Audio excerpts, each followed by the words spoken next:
Bom dia, minha tia, boa tarde, meu compadre, petit, petit, meni, meni, miná, miná. Este é o seu Piripaque Podcast na Ponte Aérea, transmitindo direto aqui do aeroporto André Franco Montoro, Guarulhos, região metropolitana de São Paulo, comunicando à torre nossa intenção de decolarmos e já autorizado, vamos taxiando aqui para fazer esta grande viagem, para alçarmos voo junto e para conhecimento de todos vocês que nos dão esta honra de estar conosco nessa grande caminhada. A partir de agora e durante os próximos 120 minutos, nós trouxemos aqui, junto com a minha tripulação, dois convidados, dois passageiros que irão nos fazer uma viagem incrível. Daqui a pouco eu os apresento. Zinho Bill, nosso copiloto. Eu sou o comandante Raimundo Azevedo, Zig Zag, repórter Zig Zag. Estarei no comando desta aeronave rumo à felicidade. Olá, Zig, voo autorizado então. E você que está aqui acompanhando, para que esse voo seja bem agradável, nós precisamos que você se inscreva no canal aqui no Piripaque Podcast, na Ponte Aérea. Eu gosto também quando você troca. Como é que você falou? Piricast Podpack.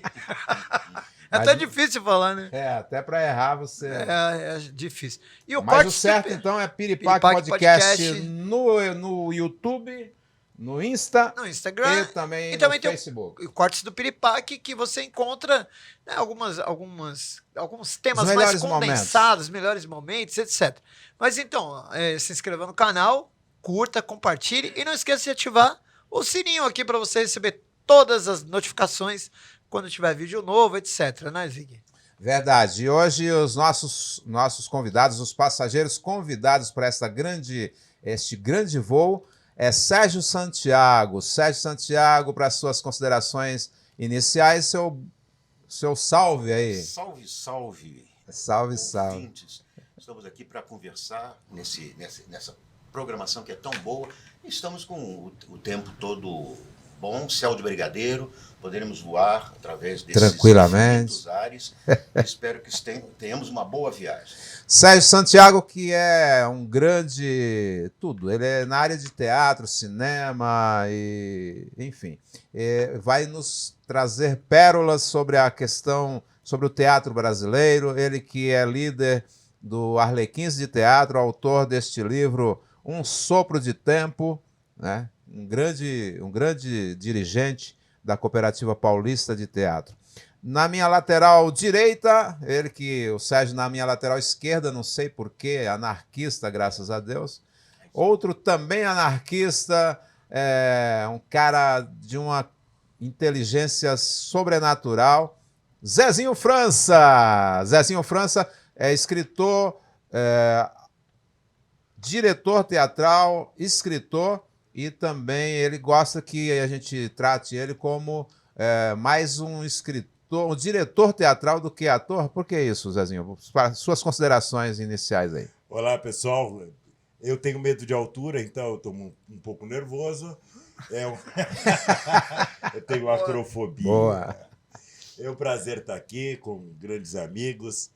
E um privilégio estar aqui com o Sérgio Santiago, que é um cara que eu admiro bastante. O privilégio é meu. Zig é meu amigo de mais de 40 anos. Não vou entrar no assunto, porque senão vão descobrir que eu tenho 41 anos. Uhum. E o Zinho, que eu conheci Zinho. Agora tá um Zinho Tá zinhão. Tá um zinhão, né? E é um prazer estar aqui, a gente bater esse papo. E no final eu vou bater no Zinho, porque ele rasgou o regional. Bomba! Denúncia! 30 anos atrás, mas ele rasgou. Ele e o Barcala, que queria me bater depois. O Barcala queria bater? Queria bater em mim dentro do mosaico. Nossa. Portanto, a conversa aqui vai voar alto, assim como esta grande aeronave. Muito obrigado pelo carinho de sua audiência, obrigado nos trabalhos técnicos. Já estou preparando para que ele dê sua saudação inicial. Eles que estão aí como tripulação, ajudando a gente a fazer esse voo tranquilo, sem turbulências. E está o nosso o que a gente denominou? A voz da razão. A voz da razão, Juninho Bill. Como é que está aí? Tudo bem? É isso aí, muito bem. Vamos para mais uma. Mais uma viagem. Mais uma viagem, todos com seus cintos afivelados. Daqui a pouco nós vamos autorizá-los a desafivelar os cintos, né? Sim, senhor. E o Caião? Caião. Ó, o Caioba tá aqui, o Caioba é nosso estagiário, tudo que dá errado aqui a gente culpa ele. Caio. Afinal, alguém tem que ser culpado. Não pode ser eu.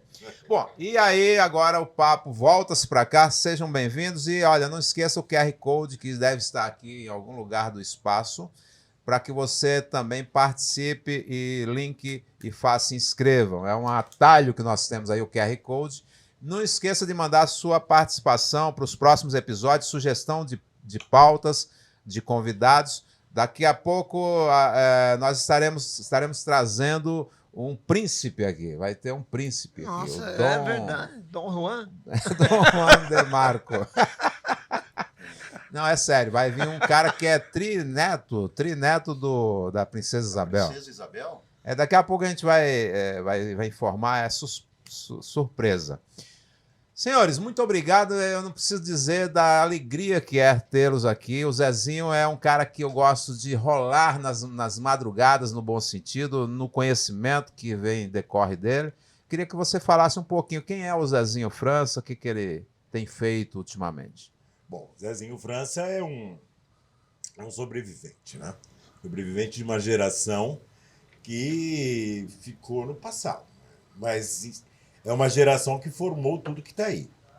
A gente fez parte da formação cultural desse país e pega um pedaço do sistema de exceção e participamos do processo cultural que faz a transição para a redemocratização.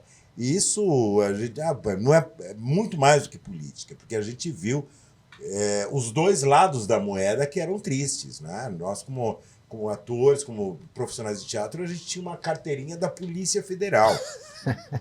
Sério. A gente, para montar um espetáculo, a gente tinha que ir na Polícia Federal, ali na Antônio de Godoy. Foi muito. E pedir autorização, aí vinha em 5 vias, as vias, e você preenchia e ficava a via. Você só pegava a via rosa que você tinha que afixar. Nosso livro tem fotografias de tem, né? Censura. Então era complicado, né? Aproxime o seu microfone. Você pode puxar. Pode puxar para si aqui, ó. Pode. E assim, quantas vezes a gente, no dia da estreia, a polícia já autorizado, porque quem fazia a autorização do censor era um policialzinho.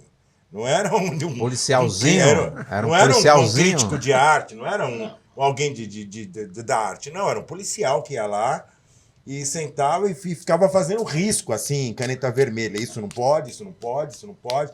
E às vezes você tinha que fazer as modificações depois do espetáculo pronto. E quando ele não chegava e falava, porque não vai sair. Você já tinha gastado de uma grana, porque... Foi muitas vezes buscar censor na censura federal. E aí...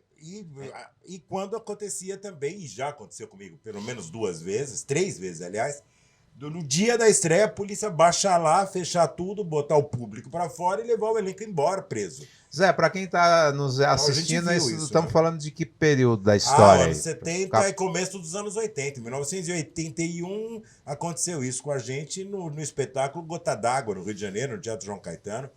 A polícia baixou lá no Flávio Rangel, né, que era o diretor. Proibido. Sim. Foi, baixou, levou todo mundo preso. Nós fomos presos, né?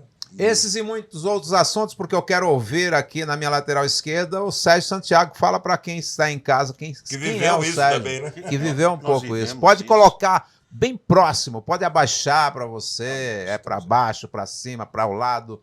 Para onde for. Sérgio Santiago, para quem não te conhece, fala aí, que espetáculo que é você. Eu sou um desses humanos que tem a mania de continuar acreditando que a gente vai dar certo uma hora dessas. Eu queria falar que até hoje não conseguimos, né? Mas vai dar certo. O Brasil há de ser imbrochável. Um dia o Brasil há de ser imbrochável. Chegaremos ao Hades. Mas nós conseguiremos, sim, porque somos gente e ainda vão virar mais gente ainda. Então, essa confiança é que me faz fazer teatro e Porque eu não sei se eu deveria falar aqui na frente de todo mundo, mas teatro não dá nada. Teatro não dá nada. Teatro, em termos de dinheiro, comercialmente, é uma arte que está sendo jogada assim, há muitos anos, há muitas décadas, né? Está sendo jogada ali no bueiro, né? É para não sobrar mesmo nada. E, bom, nós tivemos agora uma blitz, né, na cultura, que deixou até de existir, vocês estão sabendo, né? Claro. Como ministério, não existe mais tal de Ministério da Cultura. Agora é uma secretaria, né? Um departamentozinho qualquer. Secretaria. Também para quê cultura? O povo não precisa de cultura. Uma secretaria Acabaram com com a Funarte, poderes de um departamento, no máximo. Acabaram com a Funarte, enfraqueceram o IFAM e o MEC pegou a cultura, o Ministério da Cultura, e virou uma secretaria de gaveta com um idiota como secretário, que nunca ouviu falar de Molière na vida, não sabe o que é Shakespeare. Não, ele não é idiota ainda, ele está fazendo um curso para ver se consegue, mas ele chega lá. Se alçado nesse status. É o garotinho da malhação. Agora, Serginho, Já sobre o mesmo terminou de se tema? apresentar, não? Acho que Porque o Zinho é mal educado não, mesmo, eu ele já costuma percebi, cortar. já percebi. Ele chega atrasado. Ó. Eu não recebi o briefing aqui do Zico, que prometeu mandar também. Isso normalmente é quem tem esse cabelo do Moldova, assim, que dá essas coisas. Não, eu queria linkar dentro do que você falou, assim, em 89, se foi muito parecido ou não, porque quando da eleição do primeiro presidente eleito democraticamente, ele também fez algo muito parecido, ou estou enganado, porque... Parecido, mas nessa proporção que nós temos agora, é uma coisa que, se você naquela época falasse para mim, vai acontecer daqui uns anos, isso, falou, tá delirando. Tá louco. Mas, Sérgio, mas o que aconteceu com o Collor foi bastante diferente. A ideia dele não era destruir a cultura. A ideia dele era reformar os organismos que tinham sido criados no tempo da ditadura militar. Por exemplo, a Embrafilmes. A Embrafilmes foi criada dentro da ditadura militar. Ela não foi criada antes, como as pessoas pensam. Antigamente tinha estúdios independentes, como a Atlântida, a Vera Cruz, e vários, e muitos estúdios muito pequenos, porque o que sobrou nos anos 70 e 60, 70 e 80, eram estúdios pequenos que faziam muita pornô chanchada, que era o que sobrava, né? Porque os grandes diretores de teatro, os grandes artistas, ou estavam exilados ou estavam com medo de aparecer. Sim. Eu mesmo fiz um monte de ponta em filme de quarta categoria, e os estúdios eram ali na Rua dos Gusmões, na Boca do Lixo, etc. Era de baixa... Baixo de custo, muito né? baixa. Então tinha alguns que tinham grana para fazer coisas mais técnicas, por exemplo, o Hector Babenco, o Cacá Diegues, o Walter Ucuri, que fez aquele filme que ele coloca a Xuxa para fazer sexo com o menino. Ela tinha 17 anos e o menino 12, que é Amor Estranho Amor. Que a Xuxa tentou tirar de circulação. Mas não conseguiu, né? Então Fiz aí tinha muita coisa muita coisa do Nelson Rodrigues no cinema, né? Os Sete Gatinhos, teve o Beijo no Asfalto e muita coisa. Por quê? Porque a ideia era que era um clássico, mas ele era um clássico apelativo que poderia conversar com o público que já não era mais intelectualizado. O Nelson Rodrigues nunca foi, né, para um público intelectualizado. Não, nunca foi. Chocar a classe média conservadora que ouvia falar em traição, meu Deus, né? Ou qualquer coisa. Homossexualismo assim, no Beijo no Asfalto, né? O Beijo no Asfalto era Agora, então e não corria o risco de cair na censura. E não caiu o risco de cair na censura. Principalmente porque o Nelson Rodrigues não eram tão socialistas assim. O Nelson foi censurado no começo. Mas antes, na primeira. Lá no começo. Lá na primeira ditadura do Estado Novo, ele foi muito censurado, né? Ele e o Mário Filho, que é o irmão dele. Ele era aquela primeira peça dele, esqueci o nome daquela primeira Vestido peça. de noiva. Antes do vestido. Antes do vestido? Bom, Moça Sem Véu? Deixa. Esqueci. É uma peça que não fez sucesso. Inclusive, ele trabalhava como ator. Daqui a pouco você lembra. Daqui a pouco cai a ficha. Então, assim, foi o que sobrou, entendeu? Então, o Collor, quando ele vem com aquela política dele, ele também não era muito cultural. Mas ele vinha de uma indústria da comunicação, né? A família dele tinha jornais, tem até hoje, jornais, repetidoras de televisão em Alagoas. E a ideia dele era reformular o sistema cultural e de fomentação da cultura no Brasil. Porque o momento pedia isso. Então ele queria fazer essa reforma. Só que ele acabou com a Embrafilme, acabou com a FEBAPA, né? A FETAPA, perdão, né? FETAPA! A FETAPA acabou com que é a Federação todas as brasileiras de teatro amador. E não colocou nada no lugar. Quando ele acabar com a FETAPA lá em cima, ele vai destruindo todas as federações de teatro que tinha embaixo. Mas veja, isso ele fez não só com o teatro, ele fez com tudo. A indústria brasileira. Ele abriu ele quis fazer uma revolução no Brasil e não tinha cacife para isso. Era revolução. Eu tenho a impressão que ele quis fazer essa coisa de sempre de colonizado. Dar o que for possível. Uma coisa de Maurício de Nassau, assim. Isso, dá para se você abre a indústria brasileira e diz assim, vamos competir em pé de igualdade com o chinês americano. O chinês não era, naquela época, muito importante. Não, mas não americanos. Aí não dá, Mas ele fez isso com o teatro, também com essas boas intenções, que não são nada boas, né? Enfim. Mas ele criou a lei de incentivo fiscal à cultura, que nós não tínhamos. Ele abriu a probabilidade depois de vir uma lei Rouanet. Não existia lei de incentivo fiscal, ele que trouxe. Aí vocês foram, né, nessa viagem no tempo, como o Zinho costuma dizer, nós temos aqui vários gatilhos de viagens no tempo, aliás, é um dos meus temas preferidos de filmes, né, em filmes, gosto muito dessa coisa adoro isso. né, e em algum lugar do passado, que coisa linda, Christopher Reeve. Superman fez. Também o filme mais lindo que ele fez. Mas porque vocês queriam fazer o link com o hoje. Qual foi essa referência, então? De ir até o Collor para chegar até aqui e dizer que o quê? Eu acho que a referência está ligada com essa coisa de alguém que vem para fazer a política no Brasil, Collor, no caso, né? E vai mudar tudo. Né? Ele apareceu como caçador de Marajó. E ele foi tão Marajó. Marajó. Às vezes confundo com Marajoara. Marajoara. Ele era um caçador de Marajá. Ele é um caçador de Marajá tão bom que ele acabou caçado. Mas assim, vem o novo. Então, me parece que essa vamos usar a palavra, esses protofascistas que estão sempre aí para ser germinados, eles usam disso. Eu não tenho nada a ver com esses 500 anos de história e nós vamos formar tudo e nós vamos fazer tudo de novo. Vamos inventar a roda. Mas o problema do Collor, se você me permite, o Collor ele tentou, foi muito revanchismo também que ele exerceu com relação à cultura.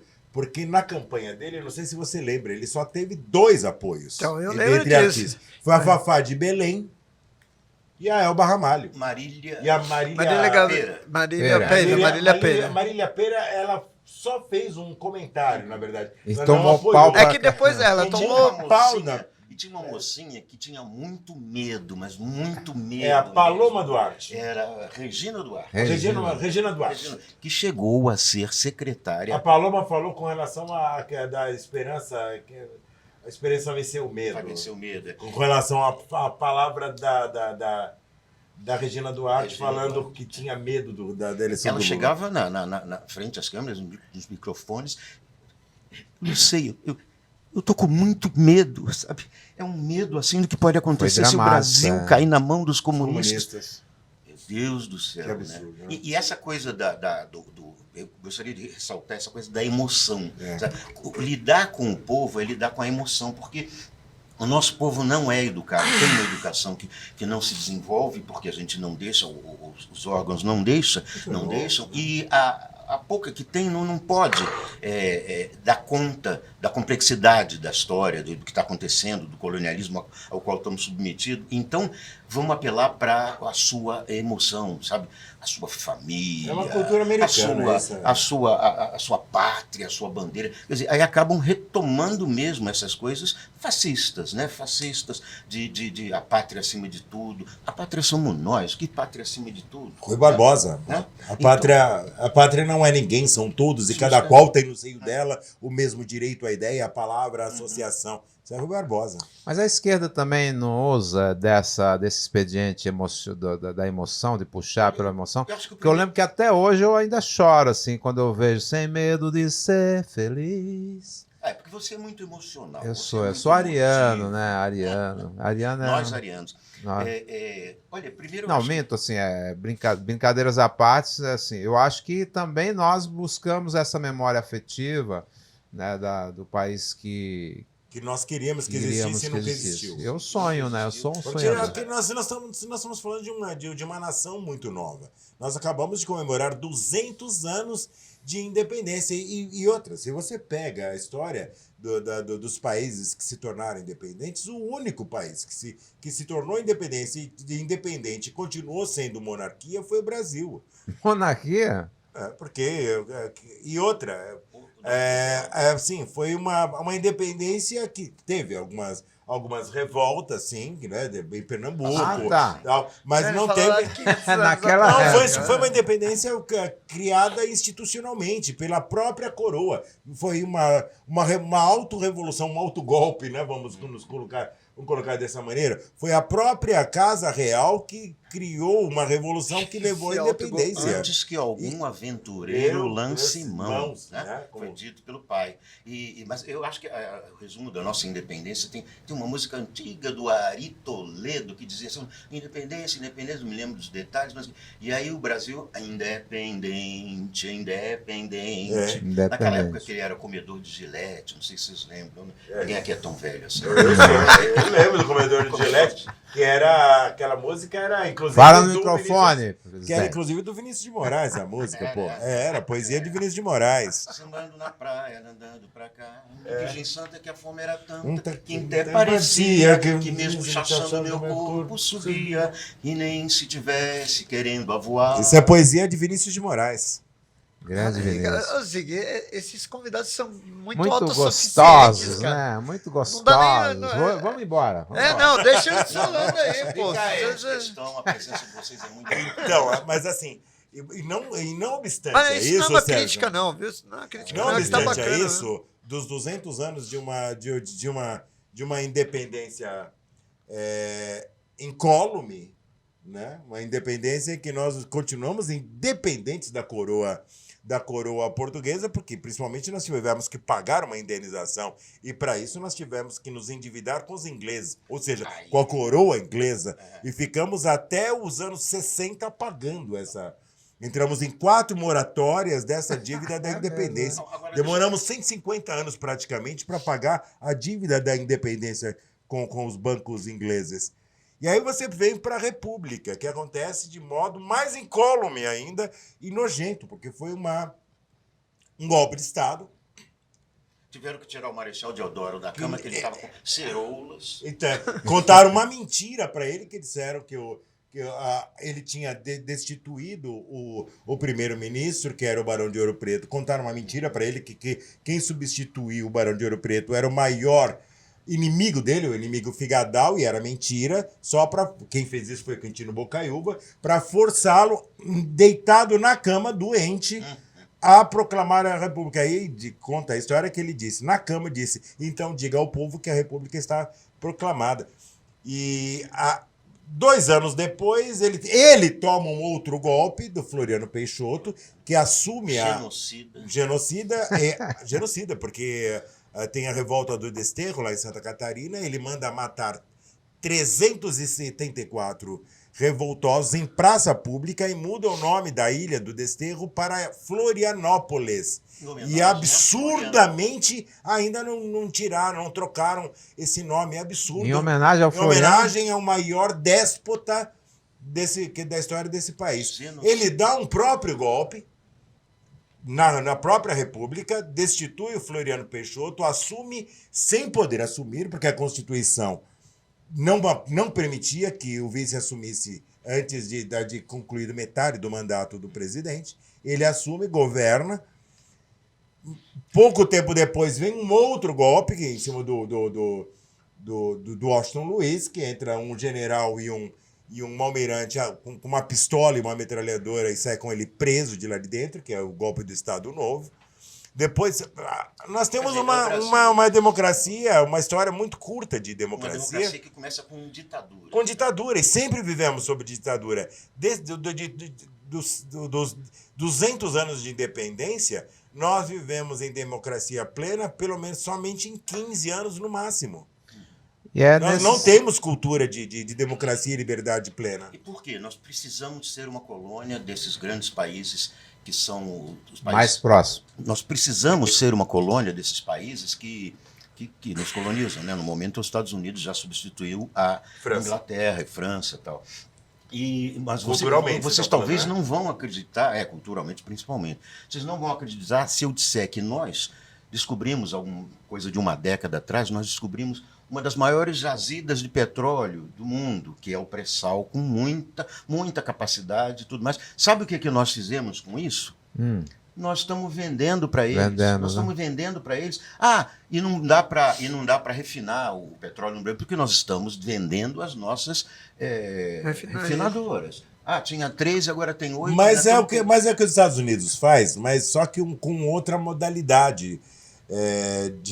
Com inteligência, né? uma outra modalidade, porque os Estados Unidos hoje é o maior produtor de petróleo do mundo. Pouca gente sabe disso, pensa que é a Venezuela. Achei que era a Arábia Saudita. Só que eles produzem um petróleo de péssima qualidade, um petróleo chamado petróleo xisto.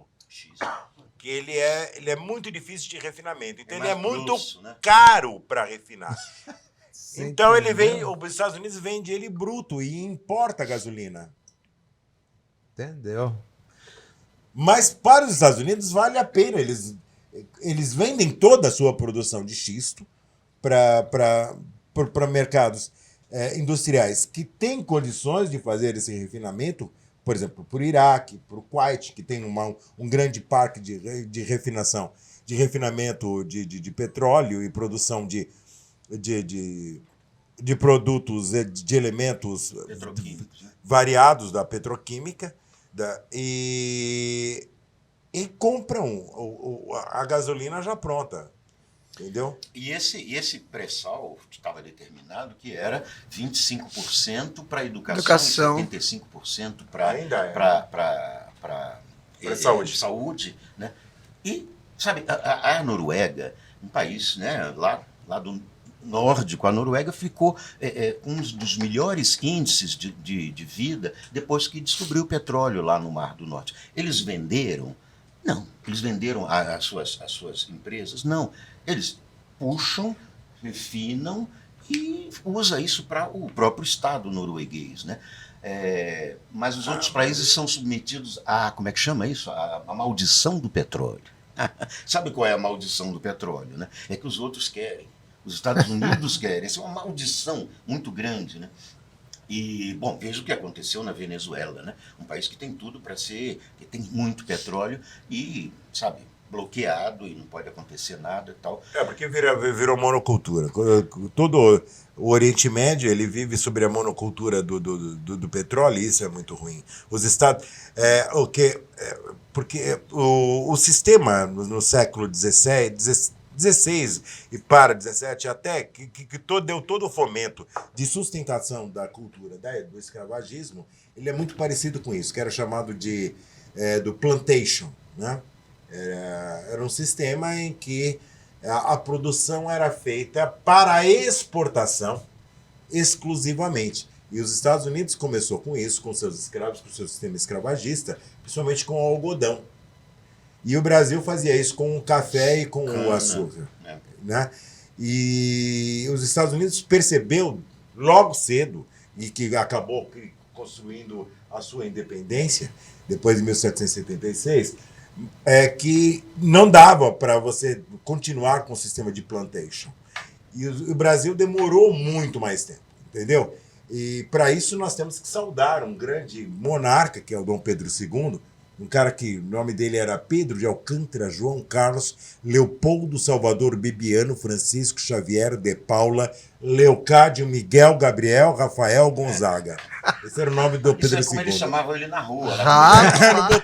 No boteco. Quando a mãe ia dar bronca, ela falava tudo isso aí. Né? Então, assim, ele percebeu... Acorda, Pedrinho! Ele percebeu que o sistema de plantation ele não era eficiente. E então ele rompe com esse sistema e começa a se transforma num verdadeiro mascate do Brasil e viajar o mundo inteiro, colocando o Brasil dentro do sistema que acontecia no mundo todo no século XIX, que era o sistema da Revolução Industrial. E começa, então... Só que ele também era dicotômico, né? Porque ele também perseguia muito por conta do Visconde de Tonai. Dico o quê? Dicotômico. Ele era meio dislexo com relação a isso. Ah, caramba, para explicar o dicotômico, você fala em dislexo. Muito obrigado. Eu e o pessoal que está em casa... Ele era maluco, ele era doido. Maluco, é doido. Porque ao mesmo tempo que ele tentava colocar o Brasil dentro da Revolução Industrial, ao mesmo tempo ele perseguia os grandes industriais do Brasil, como foi o caso do grande Irineu Evangelista de Souza, que é o Barão de Mauá. Entendeu? Então ele perseguiu o Farquhar, que é o rei do Brasil, quando o Farquhar traz a industrialização para o Brasil. Ele perseguiu o Farquhar, injetou a maior quantidade de dinheiro externo no Brasil em todos os tempos. E aqui foi a derrocada dele, ele ficou na miséria aqui no Brasil. Ele fez a tragédia do Microfone! Para fazer isso, ele... Agora eu vi. Esse aqui, né? Esse aqui. Pode trazer para você, ó. Pode puxar aqui. Trombone. Vem junto a mim. Ele provocou o contestado, é dele. É dele. Então, o Floriano matou esses montão de gente aí por causa dessa guerra, porque ele ficou de construir... Nós vamos aí em Floriano de novo, né? Voltou para ele. Ele ficou de construir... Só para situar. Uma ferrovia lá do sul até São Paulo, né? Ia passar por todo o Paraná, tal. Só que ele queria, eu não vou lembrar o número, mas alguma coisa assim como 15 quilômetros de cada lado, de lá até aqui. É dele, tá bom? Eu faço. Pessoalmente. Eu faço para vocês, mas isso aqui é meu. E alguns camponeses, algumas pessoas que moravam naquelas terras e algumas coisas assim, de base bem agrária, começaram a dar origem a essa revolta do contestado, que foi uma matança como a de Canudos. Ou seja, o Brasil é um país veterano em genocídio. A gente faz genocídio de manhã, de tarde e de noite. Temos escola, né? Temos uma escola A recente. gente começou com teatro, acabou... Pois é, eu queria voltar para política, já estou falando de história. Saber porque assim, para não parecer TV Futura aqui, né? Para não parecer TV Futura, que eu amo e tal, mas que não é o caso, qual é a aplicação prática desta história recente do país no que se vê hoje em termos de cultura, em termos de industrialização, em termos de serviços? O que vocês acham que essa história recente provocou? Por exemplo, nós temos um presidente hoje que parece lembrar alguns desses cidadãos aí citados, né? Assim, em termos de prepotência, se você for pegar arrogância. assim, um ranking, né, Sérgio? Dos piores presidentes da história, nós temos péssimos. Arthur Bernardes governou. A eleição de Arthur Bernardes provocou a revolta dos 18 do Forte, que foi uma tentativa de golpe militar capitaneada por 18 malucos, doidos, armados com um espingardinha, que saiu para enfrentar o exército brasileiro lá em Copacabana e foram fuzilados, né? Liderados pelo Siqueira Bueno, né? Me lembra alguma coisa recente. Foram armados para tentar... Um monte de arminha e o exército... Parem, porque vai tomar tiro. Foram pro saco. Que é a revolta dos 18 do Forte, que está fazendo 100 anos agora, em 1922. E Arthur Bernardes governou o Brasil em 4 anos de sítio. Conseguiu governar o Brasil, 4 anos o Brasil em estado de sítio. O Astor Luiz era um idiota. Eurico Gaspar Dutra era mais maluco ainda. Quem mandava era a mulher dele. Esse agora Esse agora caprichou. Pois é, Floriano Peixoto, assim, foi assim, uma das páginas mais obscuras da história do Brasil. Mas nós conseguimos agora suplantar todas as nossas expectativas de fracasso institucional e assinamos com letras garrafais a palavra idiota no brasão da República. Mas a história, a sua pergunta é, como é que a arte e a história consegue registrar esse... A história normalmente é escrita 50 anos após os seus acontecidos. Isso antes é muito difícil. Mas o sigilo é de 100, viu? O sigilo é 100. Mas até o sigilo, para ser contado, que é sigilo, precisa de 50 anos. Antes disso, ele não tem efeito prático. Tanto é que nós não conseguimos até hoje contar a história de Fernando Collor de Mello da maneira correta, ou da tragédia de Quem matou PC Farias? Quem matou PC Farias? São coisas que só Marielle vão ser contadas. Franco. Marielle Franco. Só vão ser contadas daqui a 50 anos. Antes disso, ele não ganha a estrutura hidrófila capaz de formar raízes tentaculares. Cara, isso é uma aula de história. Eu gostei do hidrófilo. Mas eu queria, Zig, voltar... Por favor, seguinte, você é plebeu. Inclusive você que é do ramo aí de teatro e tal, talvez nós temos a curiosidade... Também. Cuidado com o que você vai falar. Talvez nossos espectadores aqui tenham uma curiosidade do seguinte, vocês que mexem com teatro e tal, essa coisa. Quando o cara se descobre ator, ou isso é inato, ou isso aprende, como é que é essa... Arejou.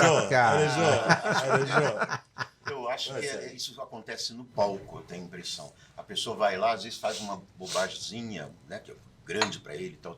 Aí ele fala, esse negócio tem uma força, sabe? Dá tesão? Dá tesão? Olha, tesão, sim, é uma palavra certa. Dá todo aquele nervosismo, aquela coisa toda, mas você fala assim, nossa, isso tem uma força, sabe? As coisas que eu falei, assim, eram textos, tal, de repente isso repercutiu de tal maneira, você fala, isso tem força. Claro, não é uma força de extensão, porque a televisão, num segundo, faz 100 milhões de pessoas, e o teatro, você para botar 200 ali, vai sofrer, mas põe... Os grandes musicais colocam, né? Mas não são, para mim não é teatro aquilo. É enlatado, são os velhos enlatados que agora vêm empacotados. E o teatro, quando a gente descobre isso, fala assim, eu não quero mais sair disso, sabe? Várias pessoas que eu conheço comigo também aconteceu isso. Você descobre que ali tem uma maneira de se expressar muito forte. Eu acho que todo teatro é feito para o público, não existe teatro feito... Por isso discordo de Grotowski e tal. Não é feito para si mesmo, ou só para os atores, ou uma pesquisa só nossa. Não. É feito para o público e para intervir socialmente, mesmo que seja dessa intervenção boba que existe como é que chama isso, nessas novelas, por exemplo, pensando em termos de teatro, que são melodramas. É só para você chorar, tal. Se identificar, né? Se identificar. Mesmo nisso... O processo de identificação, já lá atrás o Aristóteles dizia, que é para isso, é para você vomitar os seus defeitos, né? Então eu vejo aquele cara na tela, loirão, saradão de olho azul, bonitão, com aquela loira aqui, e eu falo, é igual eu, mano. É arquétipo, não é? É arquétipo. Mas antes de você... É arquétipo identificativo, né? Eles primeiro fazem você se identificar com o loirão. Você é preto, mas você se identifica com o loirão. Aí, no fim, quando ele beija a loira, você está beijando também. E, no meio do caminho, você foi purgado de uma série de coisas. Por exemplo, podem ter inculcado em você que o mais importante em você é a sua macheza, você é leal mesmo, você é um cabra, assim, que nem aquele mocinho que faz cara de que está cagando, o Rambo, né, por exemplo. O Sylvester Stallone, né? Então, Silvestre. Isso é uma colocação política, né? Então você fala, não, é um teatro que é assim, só para diversão. Não existe teatro só para diversão. É político. Aí, quando você descobre isso, você fala, não, vamos fazer o verdadeiro teatro político que nasceu no século XX, que é o teatro do Brecht, do Piscator, do Boal, claro, grande Boal. E aí tá. Mas eu diria uma coisa quanto a essa questão o teatro tem uma coisa que, pessoal, eu estou contradizendo o que eu estou falando, né, porque é pessoal, fala assim, faz você perceber que você é um cidadão Você tem direito de subir naquele palco e falar lá uma besteira, vai ser contestado, não vai ser contestado. Quer dizer, inclusive assim, várias vezes, num curso que nós demos muito importante numa cidade aqui paulista, que foi o Teatro na Comunidade, nós começávamos por isso, botar o ator, normalmente das comunidades, da periferia, botar o ator no centro e falar, fica aí e vamos analisar, nós vamos analisar você e você vai ficar sentindo isso. Porque o importante é ele perceber, você tem um lugar. E esse lugar é um lugar de dizer coisas. Tá? Não quer dizer que você vem com a verdade, vai lacrar, não é nada disso. Mas você tem esse direito político de estar ali. Né? E isso pegava muito bem, porque as pessoas falam, eu sou meio tímido, tal. Não tem problema. Você é tímido, mas tem direito. Então, você vai exercer esse direito e agora, quando você juntar com pessoas, são essas outras pessoas, seus amigos, seus colegas, você vai ter uma força multiplicada, né? Que é a força do coletivo. Não é possível hoje em dia fazer teatro sem ser assim, coletivo, com aquele grupo, com aquelas pessoas, com aquela diversidade com que você estiver trabalhando. Esse teatro sempre é coletivo. E aí você percebe, logo, coletivo e quase sempre cooperativado. Você percebe que tem uma força no coletivo. O coletivo é mais inteligente do que cada um dos indivíduos, porque é a soma daquelas inteligências e mais do que soma, é uma soma potencializada, né? Sabe? O negócio pega mais força. Sérgio Santiago, eu queria que você falasse, justamente aproveitando que você está no tema, falasse sobre esse fenômeno que foi o teatro na comunidade, que você criou, né, como você disse, com algumas pessoas. Foi um projeto. Me fale disso, porque foi um sucesso, né? Foi um sucesso. Atores e não na maioria não atores ganhando esse protagonismo, esse lugar de fala, e gerando este incômodo inicial, mas que logo se transformava numa possibilidade de comunicação. Não por fala, me fala disso, sobre... Mas foi uma cidade muito interessante, que é a cidade que possui esse enorme aeroporto, do qual nós decolamos e estamos agora sobrevoando o mundo inteiro o passa Oceano por aqui. Atlântico. E era um projeto que justamente visava isso, mostrar que o teatro é direito, é um direito. Né? O Arlequins de Teatro, o grupo a qual você lidera e até escreve, dirige... Posso mudar uma coisinha? Eu Pode. não lidero, eu faço parte. Faz parte, é um coletivo. Sou né? antigo, inclusive eles me respeitam muito por causa da minha idade, né? Mas assim, não é liderança nesse sentido. Dirige, né? Eu acho que direção, se bem que você também divide direção com a Ana Maria Quintal. Com a Ana Maria Quintal, com outras pessoas. Serginho, você é só um corte rápido. Você falou do poder do coletivo, né?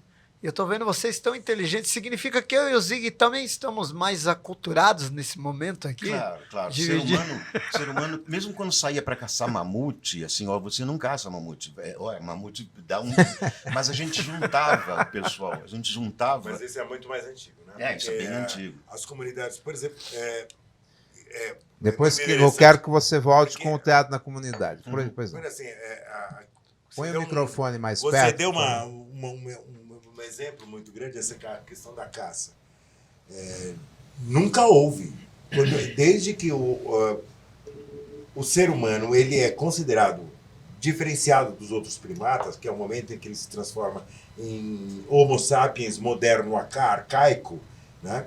E depois que ele vai se transformar em Homo sapiens modernos, cerca de 1.300.000 anos atrás, a comunidade dos caçadores sempre existiu, porque sempre se entendeu que quando você faz as coisas no coletivo, você tem um melhor resultado. Então, tribos que até eram inimigas entre si, mandavam seus caçadores para caçarem juntos. E é muito interessante, é só esse um adendo para que vou te devolver, mas que é uma coisa que chega para o Brasil e é não deturpada, mas modificada aqui no Brasil, dentro das religiões de matriz africana.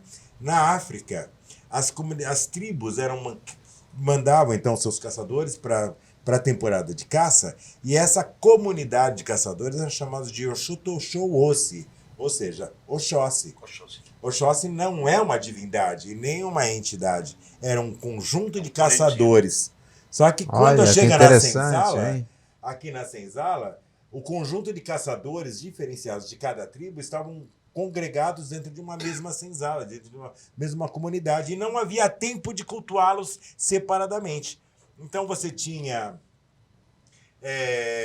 Mutalambu, Mutacalambu, você tinha Tauamin, você tinha um Congobila, você tinha Azacá, você tinha em Tulu, você tinha Oxóssi, Odé, Odeiboalamo, Irinlé, Acuerã, você tinha uma infinidade de divindades caçadoras, então se chamou dessa comunidade de divindades caçadoras que estavam aqui, todos de Oxóssi. Então ficou essa divindade que nós chamamos de Oxóssi, achando que é uma divindade só. E, na verdade, é um conjunto de centenas de divindades caçadoras. Que assim como eu quero saber mais profundamente sobre o teatro na comunidade, e você também é protagonista de grandes ideais teatrais, né, de teatro, também quero saber sobre esta pauta em especial, que é a questão dessa relação das religiões africanas com a brasileira. Depois vamos falar sobre isso. O que eu ia perguntar, que eu quero perguntar para o Sérgio é exatamente isso. Você participa do Arlequins de Teatro, que nós conhecemos como um grande grupo de pesquisas teatrais já há muitos anos, 40 e poucos anos. 8 anos, quase 50 eu não era anos. nascido nessa época. Você tinha 8 anos, você tinha 8 anos, não vem querer enganar o público, não. Mas assim, e o teatro, o Arlequins, a companhia Arlequins de Teatro, não sei se é porque eu fui um mau aluno de Stanislavski, né? Porque...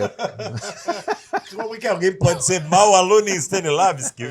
Pois é, eu consegui. É impossível isso.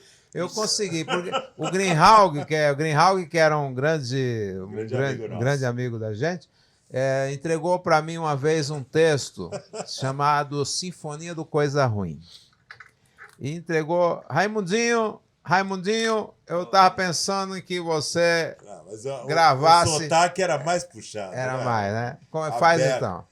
Raimundinho. Não tinha baiano, era baiano. Aqueles baianos assim de Salvador que tinha aquele sotaque puxado e aberto. E, olha, eu quero que você preste atenção nesse texto. E aí ele queria que eu montasse isso. Faça uma montagem assim, mas uma montagem... Adaptasse o texto para o teatro. Didaticamente. E eu tinha acabado de chegar do Rio Grande do Norte, eu estava na fase masturbatória ainda. Né? Eu fazia homenagens à Xuxa naquele episódio do filme, né, da Xuxa. Amor Estranho Amor. Walter Hugo Cury. Aí, e ele veio com essa... Era um grande intelectual, o Greenhalgh. Aí ele pediu para mim para fazer uma adaptação, e aí eu falei, caramba, eu não entendi nada daquele texto, era muito profundo para mim, né? Mas achei bonito, né? Claro. Aí eu enrolei até que um dia ele me enquadrou, falou, você já pensou qual vai ser? Ele acreditava mesmo que eu fosse montar aquilo. Já preparou figurinha? Não, ele já achava... Ele queria saber a abordagem. Aí ele falou assim, qual é a abordagem que você vai dar? Assim, aí eu... Cri, aquela... que ele tá falando, né? Aí ele falou assim, eu falei, como assim? Ele falou assim, não, você quer dar um tratamento assim... shakespeariano, cubista. Eu falei, não, esse outro pode ser que sim, mas Cuba não, porque eu não gosto de... Cara, o cara rasgou na minha cara o texto. Me dá isso aqui. Você não vai montar porra nenhuma, porque você não entendeu nada. Que é bom. Mas sabe o cubismo, né? O cubismo. Mas aí eu queria só devolver para ele, para dizer assim, o Arlequins de Teatro me parecia algo inatingível. Vocês eram muito eruditos, muito fodão. Os caras eram muito...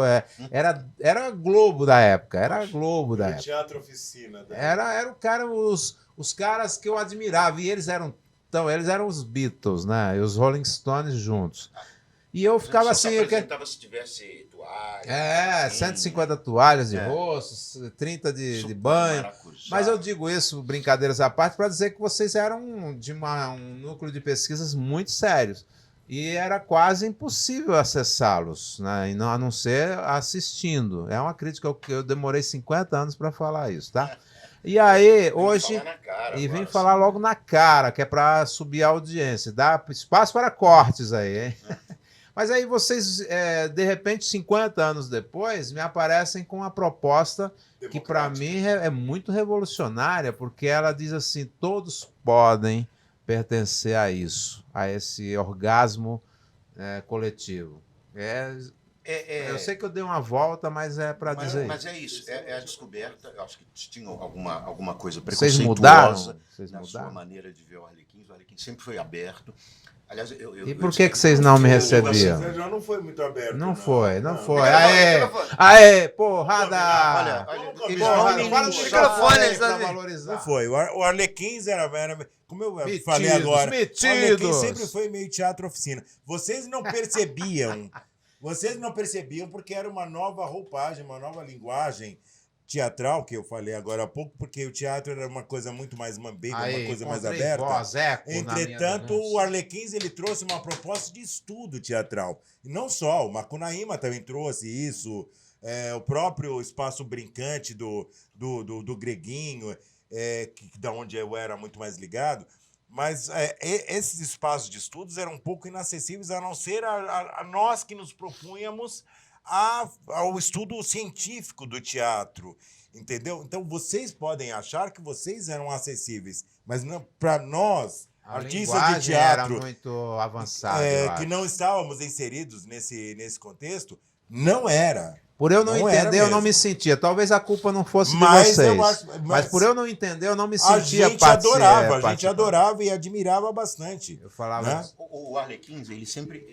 Tem uma coisa assim, nós nunca, em toda a história, 48, nós nunca fizemos teste. Sabe? Você quer entrar no Arlequins? Vem.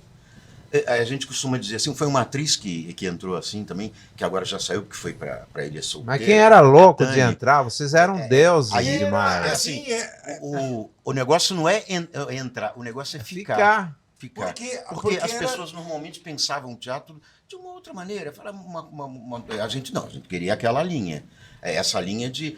É uma arte que a gente pode na qual a gente pode se aprofundar e que serve para objetivos sociais e que a gente quer achar esse caminho. Já pensamos até, numa época, a gente pensava que poderia sobreviver de teatro. Né? Vã ilusão, né? Mas... E aí você fala assim, mas eu quero entrar no teatro, eu quero fazer sucesso, e quero ter dinheiro. Globo. Mas todo mundo que vem pro teatro vem. Todo mundo que vem pro teatro vem com esse pensamento de aparecer na Globo. Muito logo por esse caminho, sabe?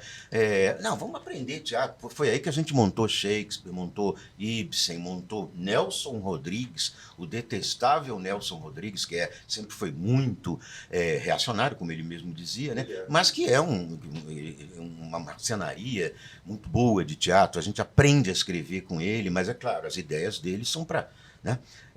E o Arlequim sempre procurou isso, mas olha, nós nunca fizemos um teste. Né? E agora mesmo... Também não abriram muito, né? Só vir. Aliás, quando nós agora estamos montando, nós já montamos, né? E estamos remontando, por causa da epidemia, O Capital, que é sobre o texto... Sensacional, do Karl Marx, Marx, inspirado no Karl.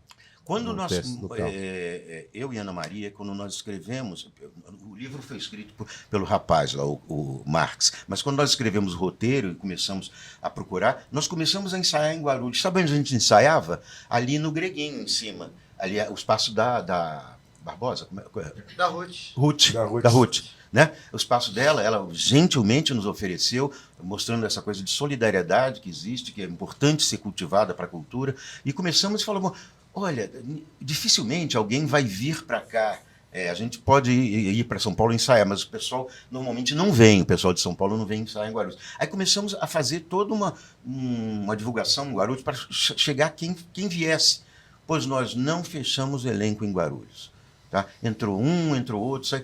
As pessoas demoram a entender o que está se querendo e não dão tempo. Não dão tempo para dizer assim, ó, Não tem o babado paciência. é assim. Né? Então vamos primeiro entender o que é isso. Isso aconteceu agora, Sérgio? Agora. 17.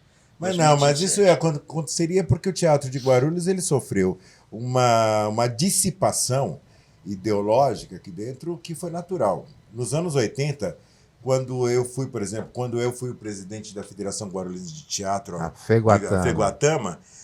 nós tínhamos 48 grupos de teatro montados em Guarulhos, fizemos festivais, por exemplo, o festival, a mostra municipal, nós tivemos que suar para colocar 16 grupos para fazer. Lembra disso? Foi lá no Nelson Rodrigues, colocar 16 grupos nessa mostra para eleger para o festival estadual que aconteceu aqui também. Né? Que elegeram 2 espetáculos, que foi... Um era o meu, Bailei na Curva, e o outro eu não lembro qual que foi. Mas Não é da POSP, não. Não é da POSP, coisa. eu tinha ganhado com Bailei na Curva. Eu tinha ganhado o APOSP com Bailei na Curva e a gente fez a mostra. E Primeiro a POSP foi o Verso Reverso, né, que ganhou, não nesse. de Guarulhos. Foi o primeiro o APOSP foi vocês. Primeiro festival, a mostra de teatro Foi com da a Terra POSP. de Veracruz, não foi? Com a ilha. Ilha de Veracruz. Brincava com... Eu ganhei com Todo Dia Era Dia de Índio e depois ganhei com Bailei na Curva, o APOSP. E aí a gente... Depois nós deixamos para vocês ganhar, porque... Aquele sufoco danado porque era muita gente boa. Entretanto, a Feguatama, quando ela se dissolve, muito por questões políticas, e eu acho que a criação da Secretaria de Cultura aqui em Guarulhos, que é uma luta minha para que acontecesse... Fala próximo do microfone, Fé. E foi muito ruim, né? Porque desestabilizou o movimento natural e teatro é foda, né, e cara? espontâneo. E E espontâneo, Zinho. Porque havia um movimento, você lembra muito bem disso, havia um movimento cultural espontâneo. A gente tinha o Letra Viva, onde funcionavam as coisas muito espontaneamente. Eu gostava mais do Letra Morta. O Letra Morta foi criado pelo Glenn House, o Brasil. Greenhalgh. O Brasil, o Oswaldo Rosas, o Ari Rocha, que era um bando... Cachaceira. Um bando de louco. Você lembra disso? Os caras chegaram no recital... Letra Morta? Os caras chegaram no... Letra morta, não. Chegaram no recital do Letra Viva, escuta essa, Zé. Eles chegaram no recital do Letra Viva e só o Castelo, coitado, chamava todo mundo pro palco, né? Aí chamou o pessoal do Letra Morta, os caras me chegam com um monte de paralelepípedo na mão do Castelo. O Castelo falou, mas pra que isso? O que é isso aqui, gente? Ele falou, poesia concreta. Granítica. Não, porque os caras do Letra Viva eram assim, parecia que eram o Oscar de literatura. Né? Então se sentiu, era tipo assim um... O pessoal do Letra Morta dizia que a gente era reacionário. Eles boicotaram o nosso livro, a nossa antologia de 84. Você fez uma referência muito engraçada aí. O Oscar da literatura. É. O Oscar cinema, né? Pois é, mas pra você ver Pra você ver a Pra você ver a confusão que os caras sofriam, a demência que os caras. Eu era desse grupo, eu não era do Letra Morta, porque eu era muito anarquista para pertencer a qualquer segmento organizado. Então, mas assim, os caras achavam que era tipo assim um Arlequins de teatro.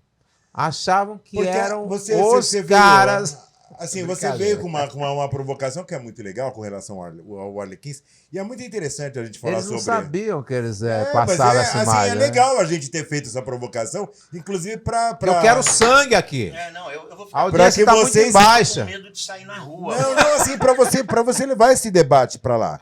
Né? Não, que legal, porque a gente os caras se redimiram. Porque a gente mas assim, eu acho que a arte tem que se reinventar. Deixa eu colocar quem é o nosso elenco. O Antunes Filho se reinventou. Só se você falar perto do microfone. Deixa eu colocar quem é o nosso elenco agora, que nós estamos remontando, já tínhamos estreado o Capital, né? Mas aí devido a uns problemas pessoais, algumas pessoas tiveram que se afastar um pouco. Então agora nós estamos com Ítalo Guilherme, morador de Guarulhos. Tirza Araújo, morador de Guarulhos. Estamos com a M. Bolle, que é Guarulhos, mas agora está morando no Belém. Né? E o Davi no som, o Davi de Guarulhos. Ou seja, nós uma das melhores contratações que vocês fizeram, mas que infelizmente não rendeu, não continuou, Raimundo Azevedo. Raimundo Azevedo, aquele era muito bom, mas só que ele tinha um problema nas pernas. Quando ele fazia muito exercício, a perna dele ficava... Idade. Né? Não é idade. Mas aí faz o paralelo, aí a gente brincadeiras, o Arlequins é a nossa referência, é uma história fantástica. Referência, mas cara. como que vocês chegaram a esse formato do teatro na comunidade, que foi um sucesso na região metropolitana aqui de Guarulhos, de São Paulo? Dessa nossa experiência de teatro, que o teatro serve para falar coisas e as pessoas têm coisas para falar. Então, quando nós fomos com o projeto, a gente chegou nos polos, que a gente chamava, nos polos na periferia, principalmente, mas tinha até um aqui no centro, e a gente queria saber primeiro o que vocês têm. É o que aqui? Qual? Ah, tinha um pessoal que dançava, o pessoal lá do Vinícius de Moraes, aquele pessoal lá da Vilani, o negócio deles era dança, street. Então, vamos. Marcos Freire. Era um outro. Dorival Caymmi, que é lá no Marcos Freire. Né? Cada um desses lugares tinha uma perspectiva da vida, tinha uma problemática, outro queria discutir isso, outro queria discutir droga. Vamos discutir droga. Enchi o saco um pouco às vezes, porque isso ficou muito manjado. Mas, assim, principalmente foi a ideia de tentar unir. Então, nós começamos com o circuito de teatro amador em Guarulhos. Fomos até a sessão 6, uma vez por ano. E que o mais importante era juntar todos esses grupos. Né? A gente fazia para uma troca belíssima de experiência. Às vezes aqui no Adamastor. Porque a gente, como eu sou o mais idoso aqui, me permitam, né? Com certeza. Eu vivi esse tempo do qual você falou, e vivi até um pouco anteriormente, e o que a gente percebia era desunião. As pessoas não se uniam. Então, isso que eu falei ainda agora, não acontece agora não, agora está diferente. As pessoas não se uniam para fazer as coisas. Falavam, eu sou eu, você é você, aí ficava cada um do seu lado, querendo revolucionar, querendo fazer alguma coisa que não dava em nada. Sempre, sabe, acabava na próxima esquina. Então, o que você está tentando dizer é que vocês fizeram uma rediscussão, uma reinvenção da proposta do Arlequins. Vocês... porque me parece que esse discurso democratiza uma coisa que nós não víamos democrática. Porque nós fazíamos isso nos anos 80. Mas era por inveja da nossa parte. Muito também, claro. Porque eles eram bons pra caramba. Porque nos anos 80, nós sempre tivemos essa postura aqui em Guarulhos, com o Centro de Estudos e Pesquisas das Artes Cênicas, que é o CEPAC, com o Jovino, eu, Marlene Guedes, o Cena Viva, com a Isabel Borazanian, o Ângelo Valdeli Villanova, também tiveram. A minha proposta, nos anos 80, com o grupo teatral Diz que Acabou e as oficinas que a gente fazia na periferia de resgate de cidadania, da onde saiu o meu livro... o Teatro Vivo de Zezinho França, teatro como elemento de transformação social, e essa coisa provocativa mesmo de dizer que o teatro pode mudar vidas, que o teatro pode construir inclusão social e cidadania, justamente no momento em que o teatro leva as pessoas a saber, a encontrar-se como cidadão, como pessoa, e conhecer-se a si mesmo. Então a gente ia buscar os grandes clássicos da filosofia e da literatura para trazer para dentro do teatro. Então, a gente fazia muitas adaptações, muito mais de literatura do que do próprio teatro, para poder chamar esse debate de cidadania, né? Então, pelo que me parece, o Arlequins ele traz um debate que nós já conhecemos muito bem, né? Que, por exemplo, nos anos 80, a gente fazia isso, eu fazia isso muito com a Ruth Escobar, quando ela fez o Projeto Caminhão com a Lélia Abramo, que a gente transformou um caminhão num teatro, e a gente saiu mambembando pelo interior aí, passamos quase um ano mambembando com um grupo, que era um grupo de repertório, tínhamos 6 espetáculos, e chegávamos nas cidades, fazíamos aquelas grandes oficinas, etc. E porque o que eu tô Vieira, né? Isso, né? O União Tuove, né? Estão aí até hoje. Teatro União e Olho Vivo. Porque a visão que nós tínhamos, eu estou fazendo isso para provocar mesmo você, e de uma maneira positiva, porque a visão que nós tínhamos, tanto do Arlequins, era a mesma que a gente tinha do Antunes Filho. né? Do pessoal do Ornitorrinco, né? Do pessoal do Cacá Rossel, o Ricardinho Blá. E o próprio Zé Celso, né? Zé Celso, a coisa falou. do Zé Celso. Mas eu acho que era um problema nosso. Era um problema nosso, mas talvez seja isso. Mas eu quero só para encerrar, porque eu tenho muito que explorar você ainda. Eu quero saber a questão do método que você usou, porque no Teatro na Comunidade, como fazer com que esse Deus que era a Escola Arlequins chegasse, que métodos você usasse. Que métodos você usasse. Brecht Boal. É a coisa de fazer o teatro para falar e não para iludir. Você vai falar para alguma coisa, você tem que transmitir. Aliás, a influência do Boal para a gente vem de uma maneira muito inicial, porque a gente estava fazendo o teatrinho amador ainda, né, no comecinho dessa história toda. Teatrinho amador que você me ofende. Não, eu acho que eu faço teatro amador até hoje. Mas não é teatrinho amador, teatro amador é a base do teatro. Foi entre aspas, hein? Foi entre aspas. Vocês viram as aspas? Brincadeira. Edição, põe a aspa aí. Com aspas, hein, gente? A gente fazia o teatro amador e tivemos contato com Celso Frateschi e Denise Del Vecchio. Santo André na área. Esse pessoal que vinha do Arena. Eles eram o Arena 2. Eles eram o Arena 2, vieram dar um curso. Aquilo mudou a nossa cabeça de maneira radical. Assim, teatro é isso, né? Não é só para mostrar a bunda, como a gente dizia. Mostra a bundinha bonitinha. Isso é coisa de Zé Celso, né? Mostra e penetra. E penetra. Uau! Mas assim, de uma boa. Uma pausa para ter um corte que aumenta a nossa audiência. O Zé Celso, nós ganhamos a primeira mostra de teatro da POESP e aí a organização distribuiu, um parênteses só, distribuiu os 10 melhores grupos, né, em vários teatros da capital.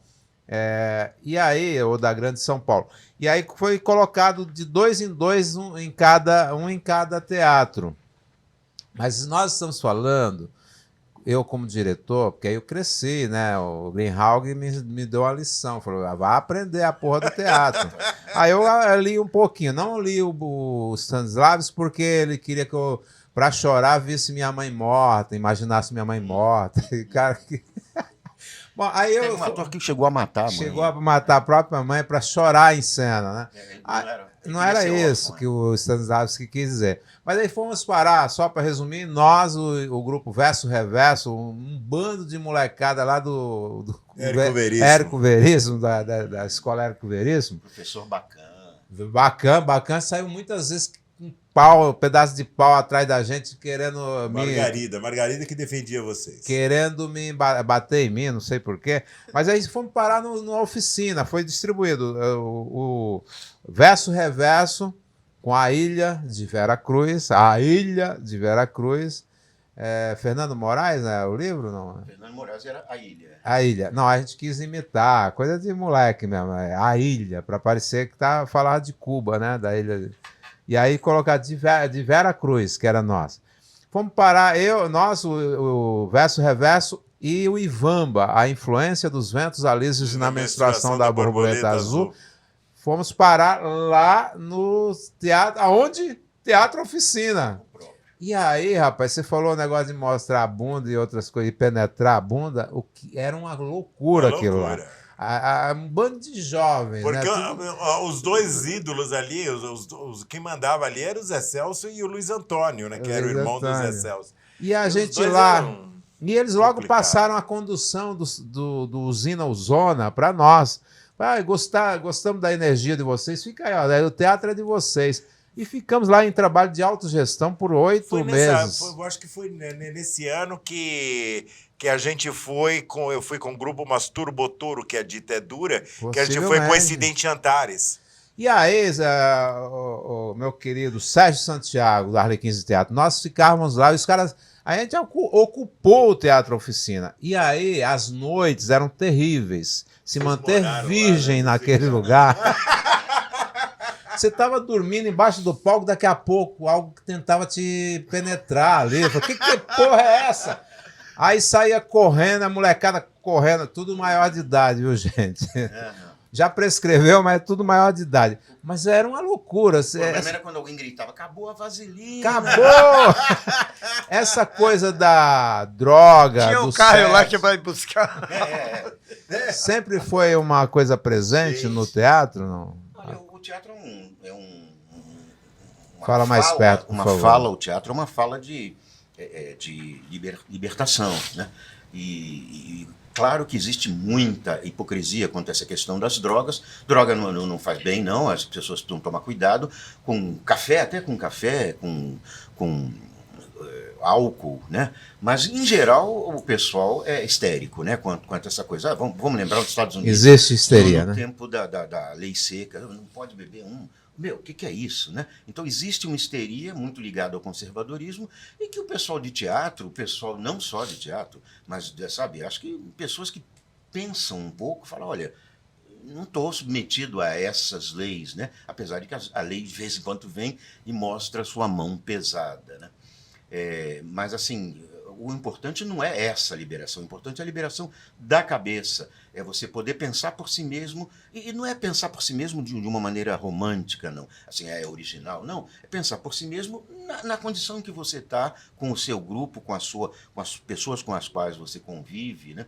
E fazer disso alguma coisa que sirva para a razão.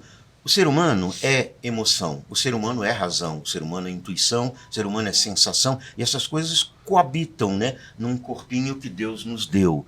E a gente tem que botar o negócio no lugar, você vai para cá, pra cá. Tem coisas que não são para ser raciocinadas, né, com emoção. Por exemplo, essa que o pessoal chama de polarização, não é uma polarização ideológica, é uma polarização simplesmente emocional agora na política, né? Eu sou contra, eu sou a favor, né? E peraí, vamos discutir. Não é porque eu sinto raiva desse cara ou dessa coisa qualquer, né? Eu quero ver o Brasil, o que estão vendendo, o que estão fazendo, e a coisa sempre se reduz ao emocional. Por quê? É fácil mexer no emocional, né? Você mexe, o cara se prende aquilo. Então, a libertação tem que ser com algum equilíbrio entre essas forças aí.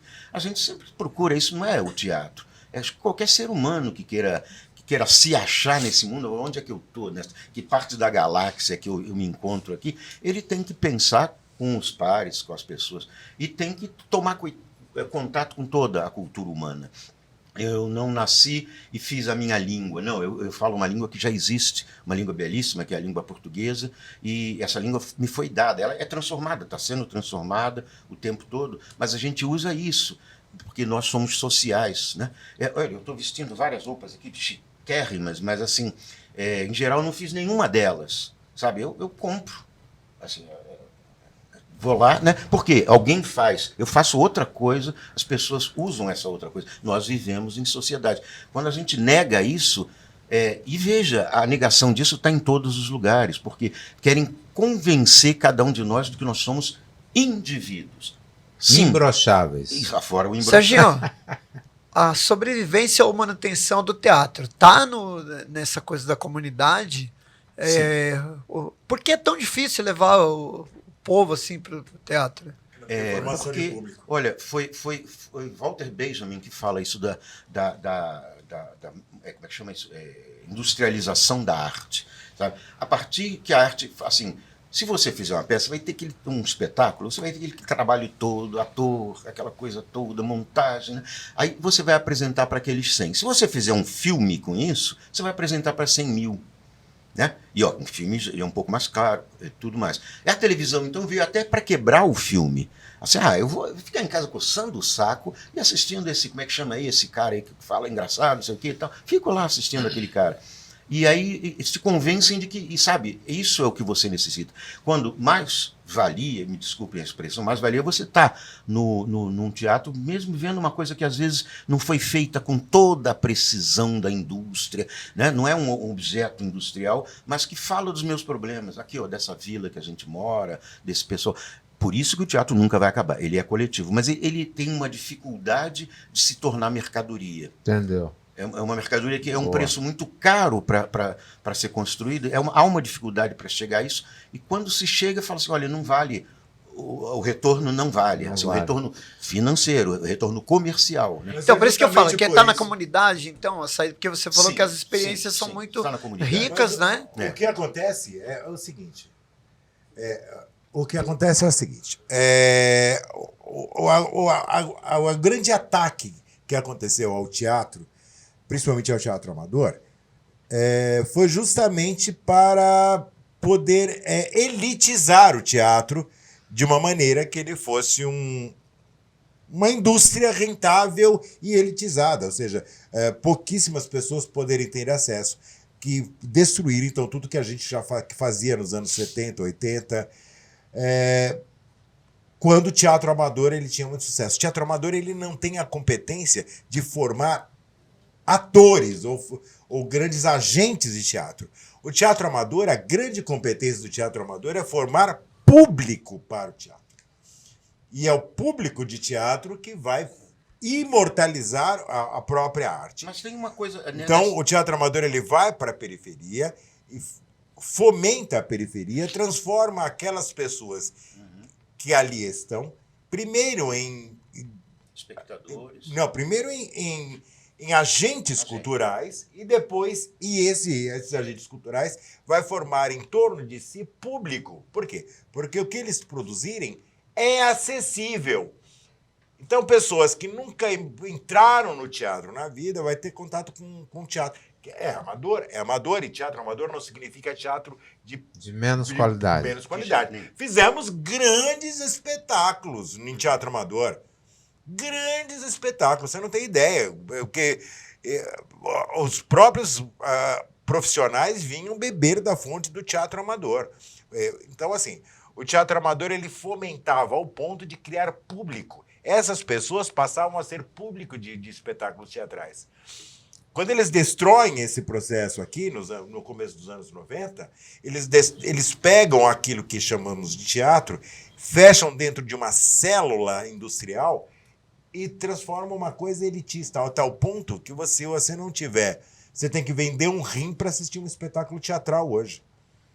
Eu quero, então, prosseguir para que dê tempo da gente abordar vários assuntos que têm interesse aí pela nossa audiência e perguntar a você. Então, o teatro na sua vida surgiu com a perspectiva ou com a sua busca de quê? Do quê? Eu nasci no teatro, né? Minha mãe era atriz. No palco ela pariu você? Quase, né? Quase porque ela atuou em vários espetáculos estando grávida. Ela era atriz? Minha mãe era atriz. E eu, com 9 anos de idade, eu já estava inserido dentro do teatro desde muito pequeno, né? Com 1 mês de idade, eu já era menino Jesus em peça de Natal. Então, eu sempre estive inserido em teatro estudantil. Mesmo pretinho assim, você... E eu era um gato, você não está entendendo assim. Ainda é. Era um pretinho de olhos azuis. E com 9 anos de idade, então, eu me envolvi num grupo de teatro que era meio religioso, meio... Mas eles montaram um espetáculo de Natal chamado, que é baseado no livro do Dickens, né? Do Charles Dickens, O Espírito de Natal. Que é o original, A Noite de Natal, né? The Christmas Night. E montaram esse espetáculo e estrearam, então, esse espetáculo. Tinha 9 anos de idade, 23 de dezembro de 1972. Começou antes de mim, eu comecei com 10. Então. E no teatro Arthur Azevedo, lá na Penha, na Paz de Barros, eu estreiei, então, no teatro profissional nesse dia, em 72. E dali nunca mais parei. Logo depois fui para Tistu, Menino do Polegar Verde. Mas para mim o teatro até então, até muito tempo depois, era meramente entretenimento. Eu era também muito novo. Eu, muito novo, já estava nas rodas profissionais de teatro. E a minha cabeça não era ideológica, era meramente de entretenimento. Para mim, ator era aquilo, porque eu venho do teatro, do teatrão, né? Eu vi minha mãe fazendo teatrão, aquela coisa do script que vinha com a deixa escrita em A vermelho, rubrica. e aí a sua fala é escrita em azul, e aí tinha o código do ato, da ação que você tinha que fazer. O sorriso 45, o olhar 16, 43. vem daí, o olhar 43, você tinha uma tabela mesmo, né? O gesto da mão... Da RPM, caralho. 31. Então, se vinha o número, o gesto de mão 31. Você tinha que saber que você tinha que fazer assim. Era assim, que o script era feito assim. Eu vim desse. Aqui, ó, bate aqui. Eu vim desse teatro, né? Esse é 47. Esse é o 47. Então, eu venho desse teatro, que é o teatrão, que é chamado Teatrão, de José Fortuna. A Marlene Fortuna sofreu com Antônio Filho por causa disso. E aí Grande geni. vai ser já na minha adolescência, quando eu vou para o Masturbotor, que é a ditadura, que é um grupo de teatro de resistência engajado, que a gente faz o Incidente Antares, mas logo depois a gente vem com Hair. É a segunda montagem, que já não podia mais chamar Hair, por causa da censura, chamou Deixa o Sol Entrar. Não, teve que chamar Deixa o Sol Entrar. Mas você não é contra, ou pelo menos teceu críticas ferrenhas a musicais? Aí vem falar Era que você outro fez... tipo de musical, não era esse tipo de musical de Broadway, Era, não. o Era Hair, uma pra coisa- quem não sabe, era um musical de maconheiro. Muito And the maneiro. moon É, is in the sky. Os caras estavam tudo pelado. E aí a gente vem com Hair, mas o Hair, cara, foi pela primeira vez. Foi a primeira vez, Rai, que eu pude discutir sociedade no teatro. Pede, por favor, diretor, para cortar o salário do Zinho, porque ele tá traço, Viu, né, na participação. Ô, Zinho, Rai, Cara de e teatro, de foi a música. primeira vez, em 1978, que eu fui discutir sociedade, fui discutir cidadania, fui discutir participação, inclusão social, que foi dentro de Hair. Aí depois a gente já veio com Jesus Cristo Superstar, e foi muito legal. Aí vem Dona Xepa, Rei de Ramos, e então só esse Mas eu já teatro. estou... Já, Então, e já, aí eu comecei a ver teatro, ô Zig, ver teatro Concluindo, como Vossa inclusão Excelência. social. Como inclusão social. E aí eu modifiquei meu pensamento de teatro e aí... porque tem um assunto, a gente está recebendo mensagens aqui, não estamos ao vivo, mas a gente tem essa capacidade de receber mensagens do além. Sérgio, você acredita em Deus? Olha, eu acredito em todos os deuses que existem, mas eu nesse ponto eu sou como Epicuro. Epicuro acreditava nos deuses, na época clássica, né?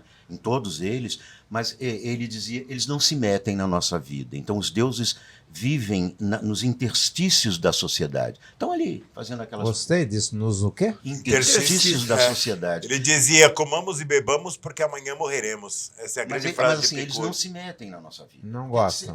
Como na Ilíada, por exemplo, não sabe, eu torço pelo Ulisses, o Netuno, a outra Atena torcia pelo... Quer dizer, não, eles têm mais o que fazer.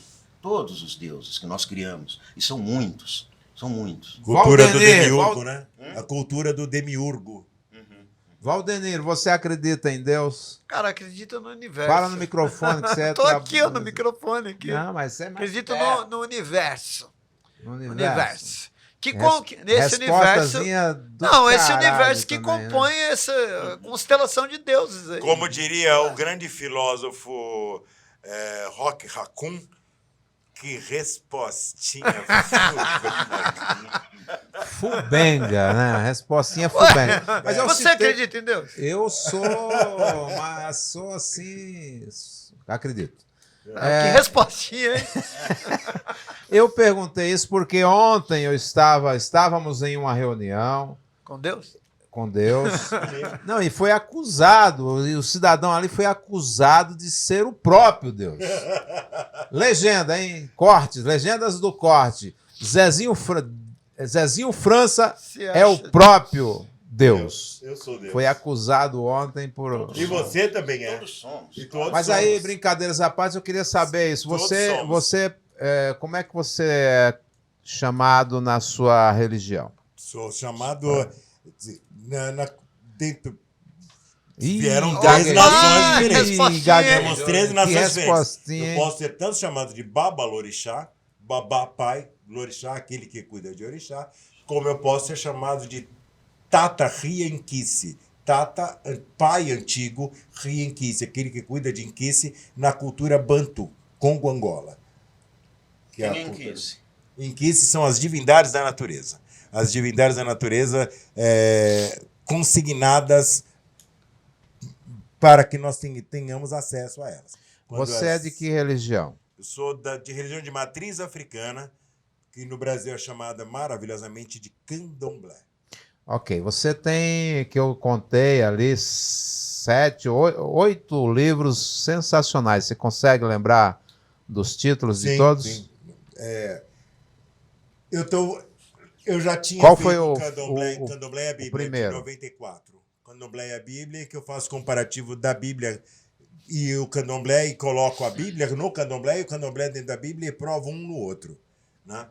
Através dos itãs de Fori, né? Das poesias de Fá, dos poemas de Fá da religião africana e a própria Bíblia, né? Que eu estou lançando agora uma segunda edição aumentada, estendida. Eu fiz... Estou fazendo uma coleção, a coleção Conhecimentos da Religiosidade Brasileira, que eu pego todos esses elementos da religiosidade brasileira e faço... Tem uma sequência, uma coleção mesmo porque é uma sequência. São personagens comuns em toda a coleção e que vai se envolvendo com esses personagens dessas entidades e me dá a oportunidade de explicar quem são, com as suas origens históricas e religiosas. Então, eu comecei com Zé Pilintra, Boa Noite para quem é de Boa Noite. Fui para as Três Marias, Padilha, Mulambo e Quitéria, nas ruas de Tranca-Ruas, e o próximo livro será um livro maravilhoso que chama-se Tibenzo Ticuro, o Brasil das Benzedeiras. E aí vamos continuando, as Três Princesas da Turquia, que a gente vai para a Encantaria do Maranhão, falar de Erundina, de Mariana e de Jarina, e aí por diante. São 18 livros dessa coleção. Eu estou lançando agora também, agora em novembro, uma coleção chamada Axé, os Caminhos do Pé Preto.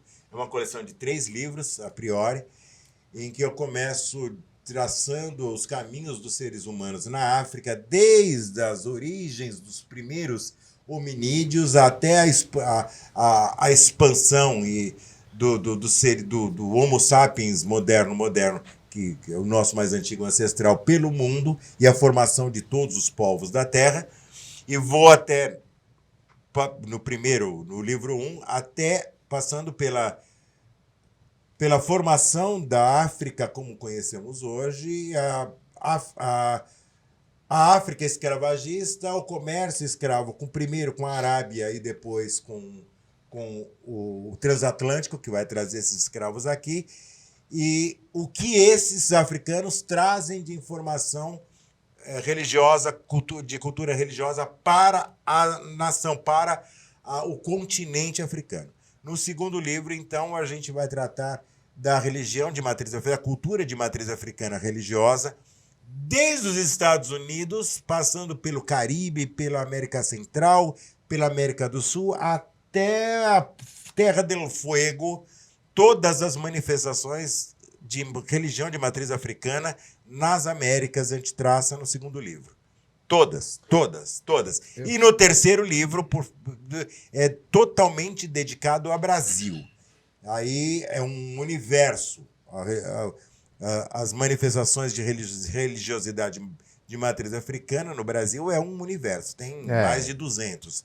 Então a gente vai falar de Babassuê, de Catimbó, a gente vai falar de Encantaria, de Terecô, de Batuque do Rio Grande do Sul, de Macumba Carioca, de Calundu, de Cabula, de Umbanda, de Quimbanda, de Candomblé, Congo-Angola, de nações, subnações como Tumbajunsara, Copapaensaba, que é o Bate-Folha. Vamos falar... Ixi, a gente vai... Jeje Marim, Jeje Mudumbim, Minas Gerais, tambor de Minas. As religiões de origem de matriz africana ainda sofrem muito preconceito hoje no Brasil? Teve uma demônia que atende pelo nome de primeira-dama que acabou de fazer, de declarar que as nossas religiões são culto de trevas, culto do diabo. Como é que uma primeira-dama de uma república como o Brasil tem a coragem de separar o Brasil dos evangélicos do Brasil das outras religiões que nós somos. Ainda nós temos problemas gravíssimos de templos religiosos de matriz africana que são invadidos, destruídos, incendiados, babalorixás e alorixás assassinadas até hoje, espancados, expulsos das suas comunidades. No Rio de Janeiro nós temos um grupo chamado Traficantes de Jesus. Antes deles saírem para traficar, matar e roubar, tem uns pastores que vão lá, fazem uma roda de oração, abençoa, pede para Deus cuidar deles no trabalho digno deles, de matar e desgraçar a vida dos outros. E aí a contrapartida dessa cobertura pastoral, tem até um apóstolo lá, dessa cobertura apostólica pastoral, é que eles expulsem os sacerdotes de matriz africana do bairro e da comunidade. Então, eles vão lá, destroem a casa, destroem todos os locais sagrados, espancam o Pai de Santo, proíbem até que as pessoas andem de branco nessas comunidades. Ainda nós sofremos muito. Na Bahia, na própria Bahia, há muito pouco tempo atrás, assim, coisa de 2 meses atrás, 6 casas de candomblé foram invadidas e destruídas e incendiadas na Bahia. Né? Em Salvador. Nós temos, assim, um grande problema ainda de preconceito e segregação com as religiões de matriz africana, como se nós estivéssemos na Inquisição. Parece que nós temos os torquemadas, eles se proliferam. Os torquemadas, né? Como eu escrevi recentemente, os novos torquemadas, a grande caça às bruxas. Então, me dá assim, um grande desespero ao ver que as pessoas não buscam uma coisa que é simples, que os próprios iluministas já diziam há 200 anos atrás, que é a cultura de paz. Quando Voltaire fala, não concordo com uma coisa nada do que dizes, com uma palavra que dizes, mas defendo até a morte o vosso direito de dizê-las, ele proclamava uma cultura de paz. Quando Montesquieu ele cria o espírito das leis, ele faz um compilado democrático justamente para que nós possamos viver em sociedade e respeitando o pluralismo. A cultura de paz só pode, Zinho, ser alcançada quando existe pluralismo, quando eu consigo aceitar a diferença que você traz de mim. Eu posso não concordar que Joseph Smith Jr. realmente viu um anjo chamado Moroni e que mandou ele achar umas placas lá no Monte Ontaro, em 1828, e criar a Igreja de Nosso Senhor Jesus Cristo dos Santos dos Últimos Dias, que é a Igreja Mórmon. Eu posso achar que isso é uma loucura, mas o que me resta é respeitar aqueles que acreditam nessa história. Eu posso não acreditar que Ellen White, em 1847, realmente teve a visão do céu sendo purificado por Jesus e criou a Igreja Adventista do Sétimo Dia. Eu posso achar que Charles Taze Russell era um completo maluco, vendendo trigo milagroso que rendia 15 vezes mais e criando a torre de vigia, que depois virou os Testemunhos de Jeová. Né? Mas eu tenho mais... a única coisa que me resta é respeitar. Porque se eu não respeitar isso, o que me resta enquanto cidadão, enquanto uma pessoa que vive em comunidade, em pluralidade? 83% de todas as guerras que aconteceram no mundo, Zig, foram em nome de religiões, foi por causa de religiões. Sim. Agora, Zezinho, me fala uma coisa, você, teatro, uma sumidade aí na questão da religião africana, e aí você teve um jornal, como é que foi isso? Não, tive vários. Vários. O meu primeiro jornal, do qual você tem um episódio... Conta essa história. É verdade que você rasgou o jornal do cara? Sim. Hoje se você não conhece ainda, você vai conhecer por que aquilo aconteceu. Eu não lembro mais. A versão original. Deixa eu falar o que era o jornal primeiro. Então fala. Em 1995, eu e o Castelo Hansen, eu trabalhava no Diário de Guarulhos, e depois eu fui trabalhar em vários outros jornais, né? E praticamente todos os jornais de Guarulhos eu trabalhei nas suas redações. O Castelo, eu estava na Folha Metropolitana, se não me engano, nesse tempo. E o Castelo trabalhava no Olho Vivo. E nós tínhamos um grande problema, porque a gente tinha que escrever o que os outros queriam, e nós éramos libertários de pensamento. Então nós quisemos criar um jornal, primeiro um jornal que fosse interativo. Então as pessoas influíam muito dentro do que o jornal publicava. Então era, manda que a gente publica. Eu acho que foi o primeiro jornal interativo impresso que teve. E o segundo ponto era a gente realmente criar uma provocação. Então a gente publicava tudo que você mandava, mas também a gente provocava muito todo mundo. Mas provocava justamente para que eles, principalmente os artistas, viessem com uma resposta. Então a gente provocava o Letra Viva, a gente provocava o pessoal da música, a gente provocava o pessoal do teatro. Por quê? Porque eu queria que eles... trazê-los para mim, trazê-los para o debate. E esse debate era muito legal. E uma dessas provocações foi com a banda Chernobyl. Então, é que lá aconteceu o seguinte, ó. Os Mamonas tinham sofrido um acidente, né? Sim, morrido e tal. E nós já comentamos aqui em alguma entrevista, que eu não sei se já foi ao ar ou não, sobre a questão de que para você lidar com certas calamidades, etc., isso é mundial até. Sim. Se faz piada com o negócio e tal. E o do Mamonas começou a pipocar piada de tudo quanto era lugar. E nós, que éramos amigos deles, a gente contava internamente, contava um monte de piada deles também. E aí foi ter o primeiro show. E tinha a cara deles, né? Também. Tinha a cara deles, que eles eram mega anárquicos. Já passaram a mão na bunda e não comi ninguém. E aí aconteceu que ia ter um show em homenagem aos meninos, e a gente, por conhecer eles, por ter sido contemporâneo e tal, foi convidado. E na época o jornal tinha publicado uma ou duas piadinhas, eu não lembro. E a gente achou engraçado. O negócio do voleibol, né? Da piada agora eu não vou lembrar. Eu acho que foi o negócio do jogo de vôlei. Foi o jogo de vôlei. Aliás, foi o Edgar que fez essa tira. A charge? A charge. Fez uma tira que tinha um jogo de voleibol e aí gritaram, mão na rede! Aí aparece o cara com a mão. De quem essa mão? De quem essa mão? De quem essa mão? Era uma coisa assim. Poxa, eu sei que a gente humor negro. E a gente punha esses humor negros pra chamar realmente pro pau mesmo. Né? Não, e a gente fazia muita piada interna. Mas é quando desse show, e até o Neto... Mas você já tá curado disso? Não. Foi no Mosaico, né? Não? O show foi no Mosaico, não foi? Não, o show foi no Secap. Foi o primeiro show em homenagem. Eu ia contar uma deles, então, não pode? Pode, claro. Então, não, deixa eu contar antes que ele... Eu tô louco pra lembrar da série Essas Piadas Infames, que para nós que amávamos os Mamonas, os Beatles e os Rolling Stones, ficávamos bravos mesmo na época, né? Mas tinha aquela história do que eles explodiram na montanha lá, né? O avião caiu e ele explodiu, pegou fogo em seguida. E que realmente houve, que cataram os restos, os despojos de cada um dos meninos e não deu muito para identificar de quem era o que ali, né? Houve meio que... Aí diz que lá no céu o Bento reclamando, o Dinho reclamando, porque enterraram ele com o pinto do Bento.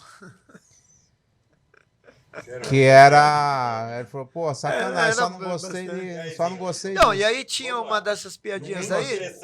Ninguém gostou da piada? Eu fico pensando no pinto do Bento.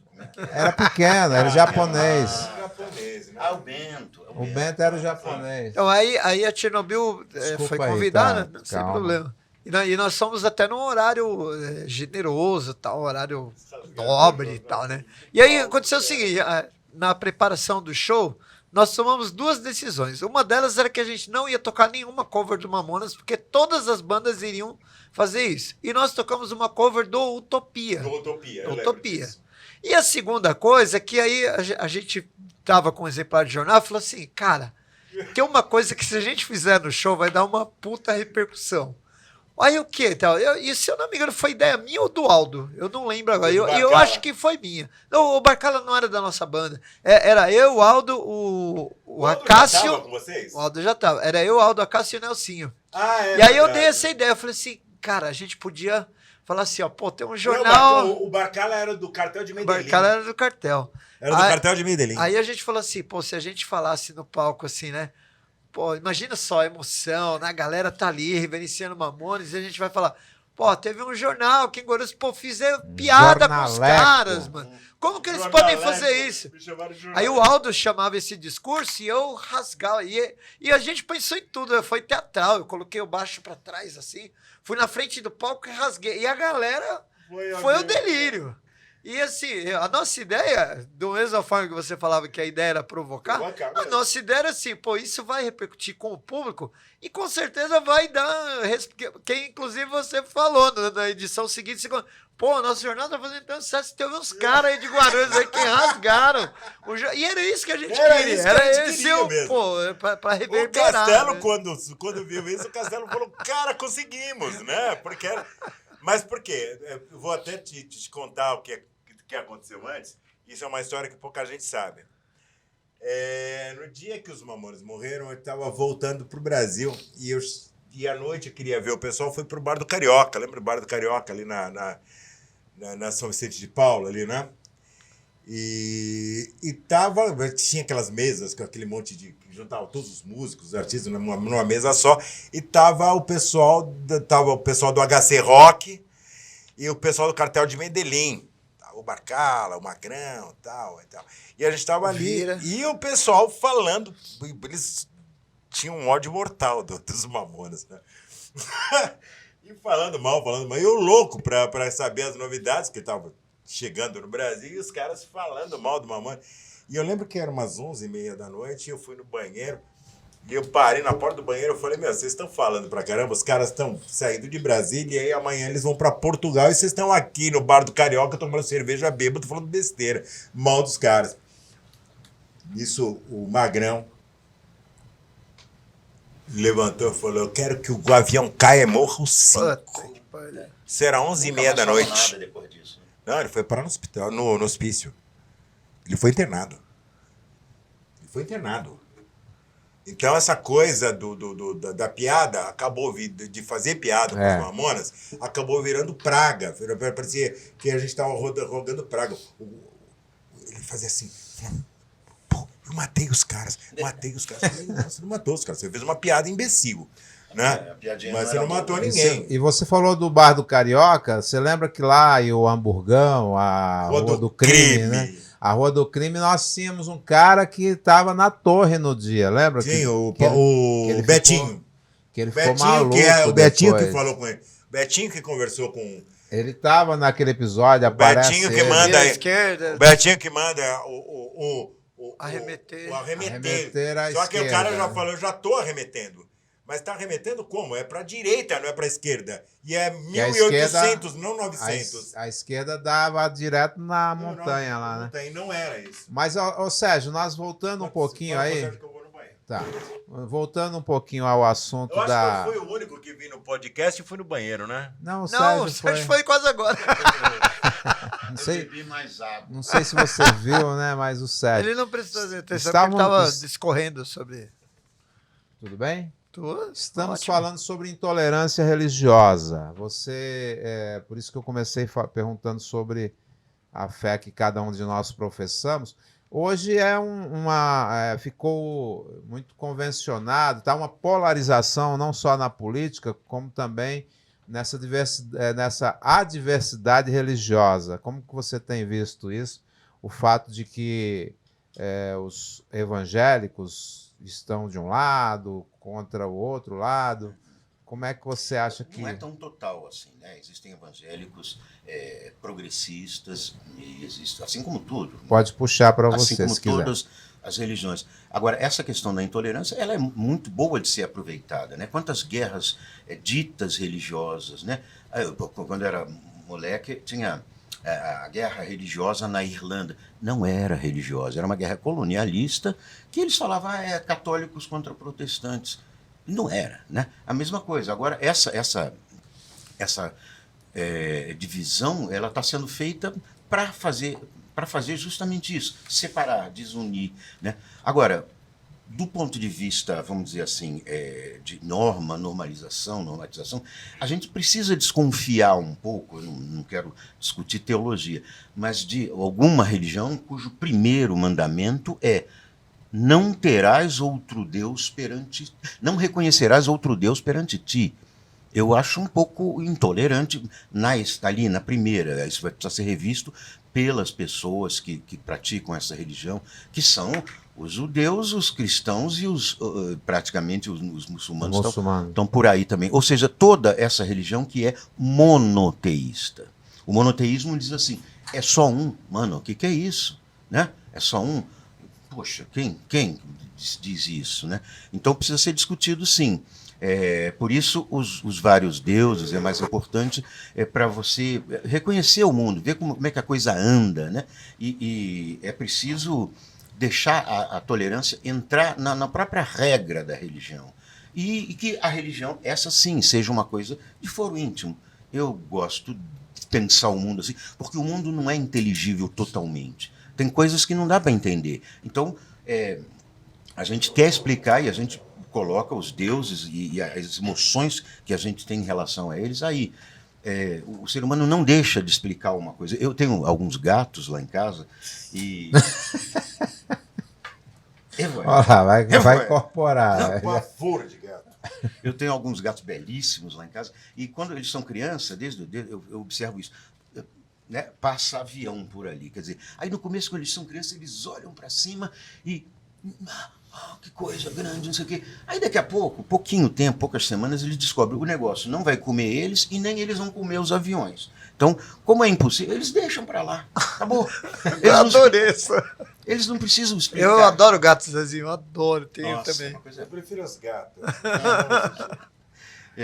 Eles não precisam explicar. Nenhum ser humano se contentaria com isso. Fala, olha, aquilo é espírito de São Anselmo, que um dia passou lá, e vai te explicava, mas explicaria. A gente explicaria. Tudo que a gente não consegue explicar... A gente inventa uma religião para isso. Inventa uma palavra. A religião não é uma coisa divina. A gente precisa definir uma coisa muito clara. Não, antes de você falar, porque você aproveitei que você estava fora... Só para falar o seguinte, que sobre essa intolerância, sobre essa questão religiosa, o Sérgio já discorreu um pouco, mas eu queria voltar para o senhor. Esse cara teve a coragem de falar ontem, num grupo restrito de amigos, que Moisés não existiu. Explique-se. Bom, é justamente isso que eu falei. As religiões... E que Deus não é um só. Não. Explique-se. Tá. O problema é que quando a gente fala Deus, a gente acha que nós vamos se referindo a um Deus chamado, que é um Deus judaico-cristão. Aquele lá chamado de Yahvé, Jeová, a gente só pensa que tem aquele.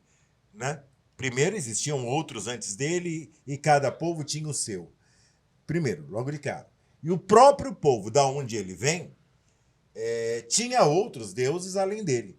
E tanto que ele mesmo se justifica. Quando ele faz os 10 mandamentos, a primeira coisa ele fala, eu sou o Senhor teu Deus, que te tirou da terra do Egito. Não, primeiro mandamento, não terás outros deuses diante de mim. Peraí, mas se não terás outros deuses, é porque se ele está dizendo que existiam outros deuses. Logo de cara, você já encontra a chancela do próprio Jeová, que existia outros deuses já no 10 mandamentos. Se não terás outros deuses diante de mim, significa que tinha outros deuses. Lá no Salmo está dizendo que Jeová se assenta no seu monte, no trono, na Assembleia dos Deuses. Então tinha outros deuses. Tá? Moisés é uma lenda, né? Moisés é uma lenda. Não existe nenhum achado arqueológico no Egito que fez questão de registrar toda a sua história, principalmente lá no Vale dos Reis e no Livro dos Mortos. Nada que nos remonte à presença de um grupo substancial de judeus ali naquela região. Isso não existiu. A figura de Moisés simplesmente não existia. Você dá um corte do não existia. Simplesmente não existia. Não tem nenhuma prova histórica nenhuma. Não. Mas ele foi criado por uma na Record passa lá, Tem um grande filme. O negócio do cestozinho que foi feito pelo rio, a mulher pegou lá no jardim. Mas isso é uma história mais antiga de Jason, que é uma é uma lenda que já existia ali na Síria, que contava de uma divindade que foi colocada no cesto e encontrada por uma outra divindade que o criou entre os deuses. Isso já existia. E se você for ver, essa história se repete com Hércules, se repete com vários outros personagens durante o próprio Krishna passa por isso também. O próprio Siddhartha Gautama tem uma passagem do cesto, tem um monte de outros que passam por isso. Então, isso é uma lenda. Como é que você quer que as pessoas que estão nos assistindo, que sempre acreditou em Deus como ser único... Então, eu vou contar uma Teve história. gente naquela reunião sua lá que saiu para tentar suicídio lá no Então, assim, então eu vou contar... Eu vou, assim... Infelizmente, eu vou contar uma história Qual é a nossa esperança, muito então? triste. Nenhuma. Vocês estão fodidos. Nossa! Como assim? Se você for ter esperança em religião, você tá... Eu não vou falar fudido, porque não pode. Fé é uma coisa particular. Hebreus capítulo 1, versículo 2... Hebreus capítulo 2, versículo 2. Fé é o livre pensamento, firme crença nas coisas que não existem e a plena certeza das coisas que ainda vão acontecer. Então, por ver. Fé é uma coisa que você tem naquilo que você acredita e não alguma coisa que lhe é revelada. A revelação é uma coisa particular. Por isso que Deus se revela de uma maneira para Maomé, para ele criar. Mas o que é que eu faço com Edir Macedo, com o bispo Valdemiro Santiago? O que é que eu faço com... Já inventaram a Aí que entra, você tem fé naquilo que ele prega ou nele? Não, eu não tenho fé, eu tô dizendo as pessoas As que têm pessoas fé têm fé nele. nele ou naquilo que ele prega? Nos dois. Se você tem fé naquilo que ele prega, por que o Deus que ele prega é diferente do Deus que é pregado na igreja presbiteriana, fundada por João Calvino, trazida para o Brasil por Archibald Green Simonton há 120 anos atrás? E por que é diferente do Deus que é pregado pelos batistas, do reverendo Moody, do pastor Moody, ou dos metodistas de John Wesley? Por que esse Deus evangélico é diferente do Deus cultuado, pregado por Savonarola, que o levou à execução na fogueira, ou por John Hus, que também morreu na fogueira? Por que cada líder religioso me traz um Deus diferente? Porque Charles Taze Russell trouxe um Deus que criou o Testemunho de Jeová que nada tem a ver com os deuses dos outros evangélicos. Ou Joseph Smith Jr., Ellen G. White. Porque Irving B. Wieland cria e que mais, né? James Summers, que vai criar os pentecostais em 1906. Porque cada revelação de Deus é diferente uma da outra. Porque Deus se revela a Jim Jones de uma maneira tal que ele leva 978 pessoas ao suicídio na Guiana. Significa que o Deus não criou o homem à sua imagem e semelhança. E sim, o homem criou Deus à sua imagem e semelhança. E cada um vê o seu próprio Deus segundo as suas aspirações. E cria um arquétipo e congrega as seclas que formam religiões. Então, quando eu falo... Das quais o poder sempre se utiliza. Então, quando nós estamos... E guarda essa frase que eu vou precisar dela.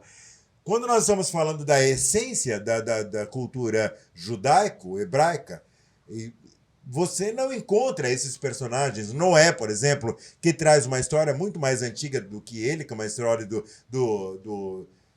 9.000 anos antes de Cristo, né? que é a questão da saga de Gilgamesh, que é a história do dilúvio, que é muito mais antiga do que ele. Você tem Adão e Eva e a formação dos primeiros gêmeos, e você vai descobrir que essa cultura é muito mais antiga, você tem os gêmeos em todas as culturas, você tem Castor e Pollux entre os gregos, você tem Rômulo e Remo entre os romanos, você tem os ibegis entre os daromeanos, e aí por diante. Aí você vai ver que aquela situação ali em Canaã, ali havia um panteão muito grande. A própria palavra Israel não vem do culto de Javé. culto de Javé é um culto árabe edonita, que sobe com os judaítas. Mas Israel já era cultuado ali, já tinha essências, por causa do terminal El. O Deus que era cultuado naquela região era um Deus chamado El. E ele era o Deus Todo-Poderoso, El Shaddai. Javé era um Deus que era cultuado no sul, ali na região de Edom, que era o Deus da montanha, e era um Deus guerreiro. É claro que os seus fiéis eram guerreiros, conquistadores. E esses judaítas entram ali em Canaã e conquistam, e o povo que conquista também é o Deus que conquista e toma o poder ali. Então, El Shaddai, junto com sua esposa Ashera e seus 72 filhos, acabam sendo suprimidos por esse Deus da guerra chamado de Javé, Yahvé ou Jeová. Só que toda essa estrutura, Zig, só vai ser construída na diáspora babilônica no século IV, entre o século IV e o século III a.C., com o rei Josias e o sumo sacerdote Samuel, que então vai começar uma cultura de administração da região, que é a cultura do templo. Quando da restauração do templo por Esdras e Neemias. Então você faz um compêndio pelo amor de Deus, tem gente em casa já se matando. Eu quero agradecer a participação. Essas lendas e formam o Velho Testamento. Quero muito agradecer, já estamos com o tempo esgotado, já estamos pousando. Sério? Já estamos acabar? Eu ficaria a noite toda aqui. Não, e com certeza você vai voltar, porque isso é uma acusação muito séria que você fez aqui. Da próxima vez eu quero uísque. Você quebrou com a minha fé única no Deus único, você tentou, né? Ainda vai ter Mas o seu Deus é único. Ah, é? Ele é seu? É meu. Então, ainda Aliás, bem. deixa eu lembrar que o Martinho Lutero, quando pregou lá as teses que dão origem ao protestantismo, ele falou, olha, uma das coisas é tirar o intermediário. Eu não preciso de um padrezinho para ir para o céu, sabe? Aí tirou o intermediário, aí inventaram os pastores. Entendi. Sérgio Santiago, muito obrigado pela sua participação. Piripaque Podcast está chegando ao seu final. Atenção, torre. Permissão para aterrissar.